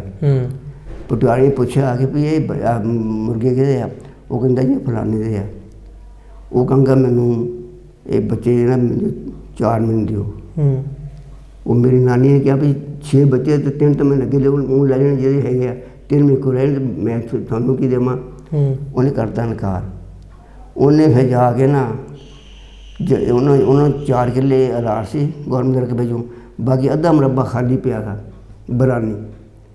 ਉਹ ਸਾਰਾ ਮੇਰੇ ਨਾਨੀ ਦੇ ਨਾਲ ਡਾਟ ਕਰਤਾ ਉਹਨੇ ਵੀ ਇਹ ਸਾਰਾ ਉਹ ਬੋਲਦਾ। ਬਸ ਉਹ ਫਿਰ ਉਹਨਾਂ ਨੂੰ ਤੂਫਾਨ ਆ ਗਿਆ ਪੂਰੇ ਅੱਧੇ ਮਰਬੇ ਦਾ। ਉਹ ਮੇਰੇ ਨਾਨਾ ਤੋਂ ਇੰਨਾ ਦੇ ਨਹੀਂ ਸਕਦਾ। ਉੱਥੋਂ ਰਾਤ ਨੂੰ ਨਿਕਲੇ ਉਹ ਤੋਂ ਫਿਰ ਟੋਭੇ ਆ ਗਏ ਆਪਣੇ, ਉੱਥੇ ਉਹਨੇ ਲੜਕੀ ਸੀ ਮੇਰੀ ਮਾਸੀ, ਉਹਦੇ ਕੋਲ ਆ ਗਏ। ਉੱਥੋਂ ਫਿਰ ਰਾਤੋਂ ਰਾਤ ਦੂਏ ਦਿਨ ਫਿਰ ਬੱਖਰੂ ਦਾ ਭਰਾ ਸੀ ਕਿ ਨਾਨੇ ਦਾ, ਉੱਥੇ ਚੱਲ ਗਿਆ। ਫਿਰ ਉੱਥੇ ਜਾ ਕੇ ਉਹਨਾਂ ਨੇ ਫਾਰਮ ਫੂਮ ਦਿੱਤੇ। ਗੱਲ ਮੁਕਤਸਰ ਵੀ ਖਜਲ ਖਰਾਬੀ ਜਿਹੜੀ ਜ਼ਮੀਨ ਉਹ ਜਾਣੀ ਉਹਨਾਂ ਨੂੰ ਇੰਨੀ ਉਹਨਾਂ ਦੀ ਉਧਰ ਵੀ ਉਹਨਾਂ ਦਾ ਬਹੁਤ ਜ਼ੁਲਮ ਹੈ, ਇੱਧਰ ਆ ਕੇ ਵੀ ਉਹਨਾਂ ਦਾ ਕੋਈ ਉਹਨਾਂ ਦੀ ਦਾਦ ਰਸੀ ਨਹੀਂ ਹੋਈ, ਨਾ ਜ਼ਮੀਨ ਮਿਲੀ, ਨਾ ਉਹਨਾਂ ਨੂੰ ਕੋਈ ਹੋਰ ਕੋਈ ਹੈਲਪ ਹੋਈ ਉਹਨਾਂ ਦੀ। ਅਤੇ ਤੁਸੀਂ ਸਹੀ ਸਲਾਮਤ ਆ ਗਏ? ਹਾਂ, ਅਸੀਂ ਉੱਥੋਂ ਚਲੇ ਹਾਂ। ਅਸੀਂ ਸਾਡਾ ਕੈਂਪ ਲੱਗਾ ਨਸਰ ਵਾਲੇ, ਫਿਰ ਅੱਗੇ ਚੂੜ ਵਾਲੀ ਆ ਜਾਂਦਾ, ਉੱਥੇ ਸਾਡਾ ਕੈਂਪ ਲੱਗਾ ਵੀ, ਉਹ ਜਲੰਧਰ ਵੀ ਸੀ। ਉਹ ਉੱਥੋਂ ਫਿਰ ਉਹ ਸਾਨੂੰ ਉੱਥੇ ਮਹੀਨਾ ਠਹਿਰਨਾ ਪਿਆ, ਕਿਉਂਕਿ ਜਿਹੜਾ ਹੈ ਨਾ ਦਰਿਆਏ ਬਿਆਸ, ਉੱਥੇ ਜਿਹੜਾ ਸਾਡੇ ਪਹਿਲਾਂ ਕੈਂਪ ਆਇਆ, ਉੱਥੇ ਉਹਨਾਂ ਦਾ ਕੈਂਪ ਲੱਗਾ ਉਹ ਦਰਿਆਏ ਬਿਆਸ ਦੇ ਉੱਤੇ। ਉੱਥੇ ਉਹ ਜਿਹੜਾ ਸੀਗਾ ਡਿਪਟੀ ਕਮਿਸ਼ਨਰ ਜਲੰਧਰ ਦਾ, ਉਹ ਇੱਧਰੋਂ ਗਿਆ ਸੀ। ਉਹਦੇ ਬੱਚੇ ਜਿਹੜੇ ਸੀ ਨਾ ਉਹ ਇੱਧਰ ਕਤਲ ਕਰਦੇ ਸੀ। ਉਹ ਫਿਰ ਉਹ ਮੁਸਲਮਾਨਾਂ ਦੇ ਨਾਲ ਬਹੁਤ ਲੱਗਦਾ ਸੀ ਕਿ ਇਹਨਾਂ ਨੂੰ ਹਰ ਤਰ੍ਹਾਂ ਨਾਲ ਤਕਲੀਫ ਪਹੁੰਚਾਉਣਾ ਚਾਹੁੰਦਾ। ਉਹ ਸਾਨੂੰ ਉਹਨਾਂ ਨੇ ਫਿਰ ਉਹਦਾ ਕੈਂਪ ਸਾਡੇ ਪਹਿਲਾਂ ਉੱਥੇ ਲੱਗਾ ਸੀ ਨਾ, ਉਹ ਮਗਰੋਂ ਉਹਨੇ ਬੰਨ ਤੋੜਦਾ। ਬਸ ਉਹ ਜਿਹੜਾ ਸੀ ਨਾ ਕਾਫਲਾ ਉਹ ਉੱਥੇ ਹਟ ਗਿਆ। ਉਹ ਬਸ ਉਹਦੇ ਬਾਅਦ ਫਿਰ ਉੱਥੋਂ ਕੋਈ ਮਹੀਨਾ ਪਰ ਸਾਨੂੰ ਉੱਥੇ ਅਸੀਂ ਬੈਠੇ ਰਹੇ ਚੂੜ ਵਾਲੀ। ਉਹ ਫਿਰ ਅਗਲਾ ਸੜਕ ਜਿਹੜਾ ਸੜਕ ਬਣਾਈ ਦੁਬਾਰਾ, ਫਿਰ ਮੁੜ ਕੇ ਉੱਥੋਂ ਰਸਤਾ ਕੀਤਾ, ਫਿਰ ਸਾਡਾ ਕਾਫਲਾ ਗਾਹਾਂ ਆਇਆ। ਅਤੇ ਫਿਰ ਆ ਕੇ ਇੱਥੇ ਅਸੀਂ ਆਪਣੇ ਅੰਮ੍ਰਿਤਸਰ ਰਾਤ ਰਹੇ। ਉੱਥੋਂ ਫਿਰ ਅਸੀਂ ਚਲੇ ਹਾਂ ਅਤੇ ਫਿਰ ਅਸੀਂ ਬਾਘੇ ਆ ਗਏ ਬਾਰਡਰ 'ਤੇ। ਉੱਥੇ ਅਸੀਂ ਫਿਰ 2-3 ਦਿਨ ਉੱਥੇ ਰਹੇ। ਉੱਥੋਂ ਫਿਰ ਅਸੀਂ ਚਲੇ ਹਾਂ ਅਤੇ ਫਿਰ ਅਸੀਂ ਆ ਗਏ ਆਪਣੇ ਜੜ੍ਹਾਂ ਵਾਲੇ ਨਾ, ਫਿਰ ਸ਼ਾਹਦਰੇ ਆਏ। ਅਸੀਂ ਰਾਤ ਅਸੀਂ ਸ਼ਾਹਦਰੇ 2 ਰਾਤਾਂ 2 ਦਿਨ ਰਹੇ ਉੱਥੇ। ਉੱਥੇ ਸਾਨੂੰ ਬੜੀ ਈਦ ਜਿਹੜੀ ਸੀ ਨਾ ਬੱਕਰਾ ਈਦ ਸਾਨੂੰ ਉੱਥੇ ਸ਼ਾਹਦਰੇ ਹੋਈ, ਨਿੱਕੀ ਤੋਂ ਵੱਡੀ ਰਾਜ ਹੀ ਹੋਈ ਉੱਥੇ ਹੋਈ। ਫਿਰ ਉੱਥੋਂ ਅਸੀਂ ਚੱਲੇ ਹਾਂ, ਫਿਰ ਅਸੀਂ ਆਏ ਸੀ ਜੜ੍ਹਾਂ ਵਾਲੇ, ਉੱਥੇ ਰਹੇ 2 ਦਿਨ। ਫਿਰ ਉੱਥੇ ਚਲੇ, ਫਿਰ ਸ਼ਿਵਪੁਰ ਆ ਗਏ, ਉੱਥੇ ਰਹੇ 2-3 ਦਿਨ, ਬਲਕਿ ਉੱਥੇ 6-7 ਦਿਨ ਰਹੇ। ਉੱਥੋਂ ਫਿਰ ਚੱਲੇ, ਫਿਰ ਸਾਡਾ ਇੱਕ ਰਿਸ਼ਤੇਦਾਰ ਸੀ ਬਲਮਾ ਚੱਕੋ ਇੱਥੇ, ਉਹ ਬਲਮੇ ਦਾ ਸਾਡਾ ਰਿਸ਼ਤੇਦਾਰ ਸੀ। ਉਹ ਸਾਨੂੰ ਅੱਗੋਂ ਜਾ ਕੇ ਉਹਨਾਂ ਉੱਥੋਂ ਲਿਆਏ ਆਪਣੇ ਪਿੰਡ। ਅਸੀਂ ਉਹਨਾਂ ਪਿੰਡ ਬੈਠੇ 8-9 ਦਿਨ। ਉੱਥੇ ਦਾ ਪਟਵਾਰੀ ਕੇ ਲੱਗਿਆ ਸੋ 82 ਬਲਾਕੀ। ਉਹਨੇ ਸਾਨੂੰ ਫਿਰ ਕਿਹਾ ਵੀ ਤੁਸੀਂ ਉਹਨਾਂ ਨੂੰ ਇੱਥੇ ਲਿਆ, ਇੱਥੇ ਮੈਂ ਜ਼ਮੀਨ ਅਲਾਟ ਕਰਾ ਦੂੰਗਾ। ਉੱਥੋਂ ਵੀ ਅਸੀਂ ਬਲਾਕੀ ਤੱਕ ਚਲੇ ਗਏ। ਉੱਥੇ ਸਾਨੂੰ ਅਲਾਟ ਜਿਹੜਾ ਨਾ ਫੀ ਕਿੱਲਾ ਉਹਨੂੰ ਸਾਨੂੰ ਉਹਨਾਂ ਉੱਥੇ ਅਲਾਟ ਕਰਤਾ। ਅਤੇ ਉਦੋਂ ਵੀ ਉਹ ਰਿਸ਼ਵਤ ਲੈਂਦੇ ਸੀ। ਜਿਹੜਾ ਤਹਿਸੀਲਦਾਰ ਸੀ ਉਦੋਂ ਵੀ 300 ਰੁਪਈਆ ਫੀ ਪਰਚੀ ਦਾ ਲੈਂਦਾ ਸੀ ਉਹ ਜ਼ਮੀਨ ਅਲਾਟ ਕਰਨੇ ਦਾ। ਉਦੋਂ ਹਾਲਾਂਕਿ ਉਹ ਨਮਾਜ਼ ਦੇ ਮਸੱਲੇ 'ਤੇ ਬੈਠਾ ਹੋਣਾ, ਜਿਹੜਾ ਚਪੜਾਸੀ ਦਾ ਉਹਨੇ ਉਹ ਤੋਂ ਪੈਸੇ ਵਸੂਲ ਕਰਨੇ ਕਰਕੇ ਉਹਦੇ ਮਸੱਲੇ ਦੇ ਦੇਣੇ। ਉਹ ਉੱਥੇ ਉੱਥੇ ਲੈ ਦੇਣੇ। ਉਹ ਜਿਹੜੇ ਨਮਾਜ਼ ਪੜ੍ਹ ਖੜਨਾ ਹੁਣ ਫਿਰ ਕੱਢ ਕੇ ਹੁਣ ਦੱਸਣਾ ਵੀ ਫਲਾਣੇ ਦੇ ਆ, ਉਹਨੂੰ ਫਿਰ ਅਗਵਾਰਾ ਕਰ ਦੇਣਾ। ਇਹ ਖਜਲ ਖਵਾਰੀ ਢੇਰ ਸਾਰੀ ਹੋਈ, ਬਹੁਤ ਹੋਈ। ਜਾਨੀ ਸਾਨੂੰ ਉਨੀ ਤਕਲੀਫ ਉੱਥੇ ਨਹੀਂ ਹੋਈ ਜਿੰਨੀ ਇੱਧਰ ਆ ਕੇ ਹੋਈ। ਉੱਥੇ ਉਨੀ ਤਕਲੀਫ ਨਹੀਂ ਹੋਈ ਜਿੰਨੀ ਇੱਧਰ ਆ ਕੇ ਹੋਈ। ਹੋਈ ਇੱਧਰ ਆ ਕੇ ਮੁਸਲਮਾਨ ਕਿਉਂਕਿ ਬਸ ਰਿਸ਼ਵਤ ਜਿਹੜੀ ਹੈ ਨਾ ਇਹ ਉਸ ਜ਼ਮਾਨੇ 'ਚ ਵੀ ਚੱਲਦੀ ਸੀ, ਰਿਸ਼ਵਤ ਚੱਲਦੀ ਕੋਈ ਸਿਫਾਰਿਸ਼ ਵੀ ਇਹਨਾਂ ਦੀ ਸਿਫਾਰਿਸ਼ਾਂ ਸੀ ਉਹ। ਅੱਛਾ ਇਹ ਦੱਸੋ ਵੀ ਹੁਣ ਇੰਨੀ ਦੇਰ ਹੋ ਗਈ, ਇੰਨਾ 70-71 ਸਾਲ ਹੋ ਗਏ ਆ ਪਾਕਿਸਤਾਨ ਬਣੇ ਨੂੰ, ਹਲੇ ਵੀ ਪਹਿਲਾਂ ਤਾਂ ਜਿਵੇਂ ਤੁਸੀਂ ਦੱਸਿਆ ਸੀ ਵੀ ਬੜਾ ਵਧੀਆ ਸੀ ਉੱਥੋਂ ਦਾ ਮਾਹੌਲ, ਬੜੀ ਵਧੀਆ ਲੋਕ ਵਸਦੇ ਸੀ। ਹੁਣ ਚਲੋ 2 ਮੁਲਕ ਤੇ ਬਣ ਗਏ, ਇਹ ਗੁਆਂਢੀ ਚੰਗੇ ਹੋ ਕੇ ਨਹੀਂ ਵਸ ਸਕਦੇ? ਗੁਆਂਢੀ ਜੀ ਅਗਰ ਦੋਹਾਂ ਧਿਰਾਂ ਨੂੰ ਹੋਵੇ ਨਾ ਚਾਹਤ ਪੇ ਸਾਡੀ ਅਸੀਂ ਆਪੇ ਵੀ ਮਿਲ ਸਕਦੇ ਹਾਂ, ਲੇਕਿਨ ਕੁਝ ਹਾਲਾਤ ਐਸੇ ਵਾਕਿਆ ਐਸੇ ਆ ਪਰ ਜਿਹੜਾ ਉਹ ਬੰਦੇ ਉਹ ਭੁਲਾ ਨਹੀਂ ਸਕਦੇ। ਸਿੱਖ ਭਰਾ ਨੇ ਜਿਹੜੇ ਜ਼ੁਲਮ ਕੀਤੇ ਸਾਡੇ ਉਹ ਮੁਸਲਮਾਨਾਂ ਉੱਤੇ, ਉਹ ਭੁਲਾਉਣੇ ਵਾਲੇ ਨਹੀਂ। ਮੈਂ ਨਾ ਵੀ ਅਸੀਂ ਸਟੋਰੀਆਂ ਕਵਰ ਕਰੀ ਦੀਆਂ, ਬਹੁਤ ਸਾਰੇ ਲੋਕਾਂ ਨੂੰ ਮਿਲੇ, ਇਹ ਸੇਮ ਗੱਲ ਵੀ ਉਹੀ ਆਂਦੇ ਆ ਵੀ ਜਿਹੜੇ ਉਹਨਾਂ ਨੇ ਸਾਡੇ 'ਤੇ ਜ਼ੁਲਮ ਕੀਤੇ ਆ ਉਹ ਅਸੀਂ ਨਹੀਂ ਭੁਲਾ ਸਕਦੇ। ਕਿਵੇਂ ਭੁੱਲਣਗੇ? ਉਹ ਜੀ ਭੁੱਲ ਤਾਂ ਨਹੀਂ ਸਕਦੇ ਤੇ ਲੇਕਿਨ ਇਹ ਹੈ ਕੋਈ ਸਬਰ ਕਰ ਲੈਣ ਲੋਕ, ਚਲੋ ਵੀ ਠੀਕ ਹੈ ਜੀ ਸਾਡਾ ਕੋਈ ਇਤਫਾਕ ਹੁੰਦਾ ਤਾਂ ਹੋਵੇ। ਤੇ ਲੇਕਿਨ ਦੇਖੋ ਇੱਕ ਬੰਦੇ ਦੇ ਜਿਹੜੇ ਸਾਰਾ ਖਾਨਦਾਨ ਹੀ ਤਬਾਹ ਕਰਦਾ ਸਿੱਖਾਂ ਨੇ, ਇਕੱਲਾ ਬੰਦਾ ਉਹ ਇੱਧਰ ਆਇਆ ਤਾਂ ਉਹ ਕਿਸੇ ਨਾਲ ਭੁਲਾ ਸਕਦਾ? ਇਹ ਤਾਂ ਗੱਲ ਹੈ। ਨਹੀਂ ਮੈਂ ਇਹ ਗੱਲ ਕਰਦਾ, ਮੈਂ ਉਹ ਅਸੀਂ ਇਹ ਸਟੋਰੀਜ਼ ਕਵਰ ਕਰੀ ਦੀਆਂ, ਬਹੁਤ ਸਾਰੀਆਂ ਸਟੋਰੀਜ਼ ਸਾਹਮਣੇ ਆਉਂਦੀਆਂ। ਇਹ ਗੱਲ ਅਸੀਂ ਆਉਂਦੇ ਨਾ ਵੀ ਇਹੋ ਹੀ ਗੱਲਾਂ ਵਾ ਵੀ ਜਿਵੇਂ ਤੁਸੀਂ ਆਉਂਦੇ ਜੇ ਵੀ ਇਵੇਂ ਹੀ ਉਹ ਵੀ ਆਉਂਦੇ ਆ ਵੀ ਸਾਡੇ ਜਿਹੜੇ ਸਾਰੇ ਜਿਹੜਾ ਉਹ ਜਿਹੜੇ ਨਾ ਗਏ ਨਾ ਆਪਣੇ ਮੀਆਂ ਵਾਲੇ ਪਸ਼ਾਵਰ ਦੇ ਇਲਾਕੇ ਦੇ ਲੋਕ, ਪਹਿਲਾਂ ਉਹ ਉੱਥੇ ਪਹਿਲਾਂ ਸ਼ੁਰੂ ਕੰਮ ਹੋਇਆ ਪਸ਼ਾਵਰ ਤੋਂ। ਹਾਂ ਉਹਨੇ ਜਾ ਕੇ ਦੱਸਿਆ ਉੱਧਰ ਸਾਲ ਵੜ ਕੇ ਅਸੀਂ ਹਾਲੇ ਪੜ੍ਹਦੇ ਸੀ ਕਲਾਸ ਵਿੱਚ 6ਵੀਂ ਕਲਾਸ 'ਚ, ਸਾਨੂੰ ਉਹ ਇੱਧਰੋਂ ਟੀਚਰ ਗਏ 2 ਮੀਆਂ ਵਾਲੀ ਤੋਂ, ਮੁਸਲਮਾਨ ਇਹ ਹਿੰਦੂ, ਲੇਕਿਨ ਉਹ ਮਾਲੂਮ ਹੁੰਦੇ ਸੀ ਮੁਸਲਮਾਨ ਹੈ। ਕੁੱਲੇ 'ਤੇ ਪੱਗ ਬੰਨੀ, ਸਲਵਾਰ ਪਾਈ, ਕੋਟ ਪਾਇਆ, ਉਹ ਜਿਹੜਾ ਸਾਨੂੰ ਮਾਸਟਰ ਪੜ੍ਹਾਉਣਗੇ 6ਵੀਂ 'ਚ ਉਹ। ਅਤੇ ਅਸੀਂ ਕਿਹਾ ਵੀ ਇਹ ਮੁਸਲਮਾਨ ਆ, ਉਹਨੇ ਕਿਹਾ ਕਿ ਨਹੀਂ ਹਿੰਦੂ ਆਏ। ਜਾਨੀ ਉੱਥੇ ਮੀਆਂ ਵਾਲੀ ਵਿੱਚ ਜਿਹੜੇ ਨਾ ਉਹਨਾਂ ਦਾ ਸੀਗਾ ਆਪਣਾ ਰਹਿਣ ਸਹਿਣ ਮੁਸਲਮਾਨਾਂ ਵਰਗੇ ਸਾਹਿਬ। ਅਤੇ ਉਹਨੇ ਦੱਸਿਆ ਉਹਨਾਂ ਨੇ ਬਹੁਤ ਕੁਝ ਦੱਸਿਆ ਵੀ ਸਾਡੇ ਲੜਕੀਆਂ ਨਾਲ ਆਇਆਂ ਨੇ ਜ਼ਿਆਦਤੀ ਕੀਤੀ ਆ, ਔਰਤਾਂ ਨਾਲ ਜ਼ਿਆਦਤੀ ਕੀਤੀ ਆ। ਉਹ ਫਿਰ ਉਹਨਾਂ ਨੂੰ ਇਹ ਗੱਲ ਦਾ ਜੋਸ਼, ਉਹਨਾਂ ਨੇ ਫਿਰ ਉਹ ਬਦਲਾ ਸਾਡੇ ਨੂੰ। ਅੱਛਾ ਕੋਸ਼ਿਸ਼ ਆਪਾਂ ਕਰਦੇ ਰਹੀਦਾ ਕਿ ਇਸ ਤਰ੍ਹਾਂ ਦੀਆਂ ਕਹਾਣੀਆਂ ਵੀਡੀਓਜ਼ ਤੁਹਾਡੇ ਤੱਕ ਰੱਖਦੇ ਰਹੀਦਾ। ਇਹਨਾਂ ਬਜ਼ੁਰਗਾਂ ਨੇ ਕਿਵੇਂ ਆਪਣਾ ਸਾਰਾ ਕੁਝ ਗਵਾ ਕੇ ਇੱਕ ਨਵੀਂ ਜ਼ਿੰਦਗੀ ਸ਼ੁਰੂ ਕੀਤੀ, ਅਤੇ ਇਹਨਾਂ ਬਜ਼ੁਰਗਾਂ ਦੀਆਂ ਕਹਾਣੀਆਂ ਨੂੰ ਅਗਲੀ ਜਨਰੇਸ਼ਨ ਤੱਕ ਪਹੁੰਚਾਉਣ ਦੀ ਵੀ ਇੱਕ ਛੋਟੀ ਜਿਹੀ ਕੋਸ਼ਿਸ਼ ਕਰਦੇ ਰਹੀਦਾ। ਇਹ ਵੀਡੀਓਜ਼ ਪ੍ਰੀਜ਼ਰਵ ਹੋਣਗੀਆਂ ਅਤੇ ਆਉਣ ਵਾਲੇ ਟਾਈਮ ਦੇ ਵਿੱਚ, ਆਉਣ ਵਾਲੇ ਸਮੇਂ ਦੇ ਵਿੱਚ ਅਗਲੀ ਜਨਰੇਸ਼ਨ ਵੀ ਵੇਖੇਗੀ ਇਹਨਾਂ ਬਜ਼ੁਰਗਾਂ ਨੇ। ਇਹ ਹੋਣ ਨਾ ਹੋਣ ਸਾਰਿਆਂ ਚਲੇ ਜਾਣਾ, ਇਹ ਹੋਣ ਨਾ ਹੋਣ ਇਹਨਾਂ ਦੀਆਂ ਕਹਾਣੀਆਂ ਉਹਨਾਂ ਤੱਕ ਪਹੁੰਚਣ ਕਿ ਸਾਡੇ ਵੱਡਿਆਂ ਕਿੰਨੀਆਂ ਕੁਰਬਾਨੀਆਂ ਦਿੱਤੀਆਂ, ਕਿਵੇਂ ਪਾਕਿਸਤਾਨ ਬਣਿਆ, ਅਤੇ ਪਹਿਲੋਂ ਕਿਵੇਂ ਸਾਂਝਾਂ ਸਨ, ਕਿਵੇਂ ਆਪਸ ਵਿੱਚ ਨਫ਼ਰਤ ਪਈ, ਅਤੇ ਹੁਣ ਕਿਵੇਂ ਹੋਣਾ ਚਾਹੀਦਾ, ਅੱਗੇ ਤੋਂ ਵੀ ਪਿਆਰ ਮੁਹੱਬਤ ਅਮਨ ਜਿਹੜਾ ਵਾ ਹੋਣਾ ਚਾਹੀਦਾ। ਦੋਵੇਂ ਮੁਲਕਾਂ ਦੀ ਆਵਾਮ ਅਮਨ ਦੀ ਹਾਮੀ ਆ। ਸੋ ਇਹਨਾਂ ਕਹਾਣੀਆਂ ਦੀ ਰਾਹੀਂ ਆਪਾਂ ਪਿਆਰ ਮੁਹੱਬਤ ਅਮਨ ਦਾ ਮੈਸੇਜ ਜਿਹੜਾ ਵਾ ਪਹੁੰਚਾਉਂਦੇ ਰਹੀਦਾ, ਅਤੇ ਹੋਪਫੁਲੀ ਜਿੰਨੀ ਦੇਰ ਤੱਕ ਸਾਰਿਆਂ ਇਹ ਕਹਾਣੀਆਂ ਇਹ ਸਟੋਰੀਜ਼ ਤੁਹਾਡੇ ਤੱਕ ਰੱਖਦੇ ਰਹਾਂਗੇ। ਅਗਲੇ ਪ੍ਰੋਗਰਾਮ ਤੱਕ ਲਈ ਇਜਾਜ਼ਤ ਦਿਓ, ਮਿਲਦੇ ਹਾਂ ਫਿਰ, ਰੱਬ ਰੱਖਾ।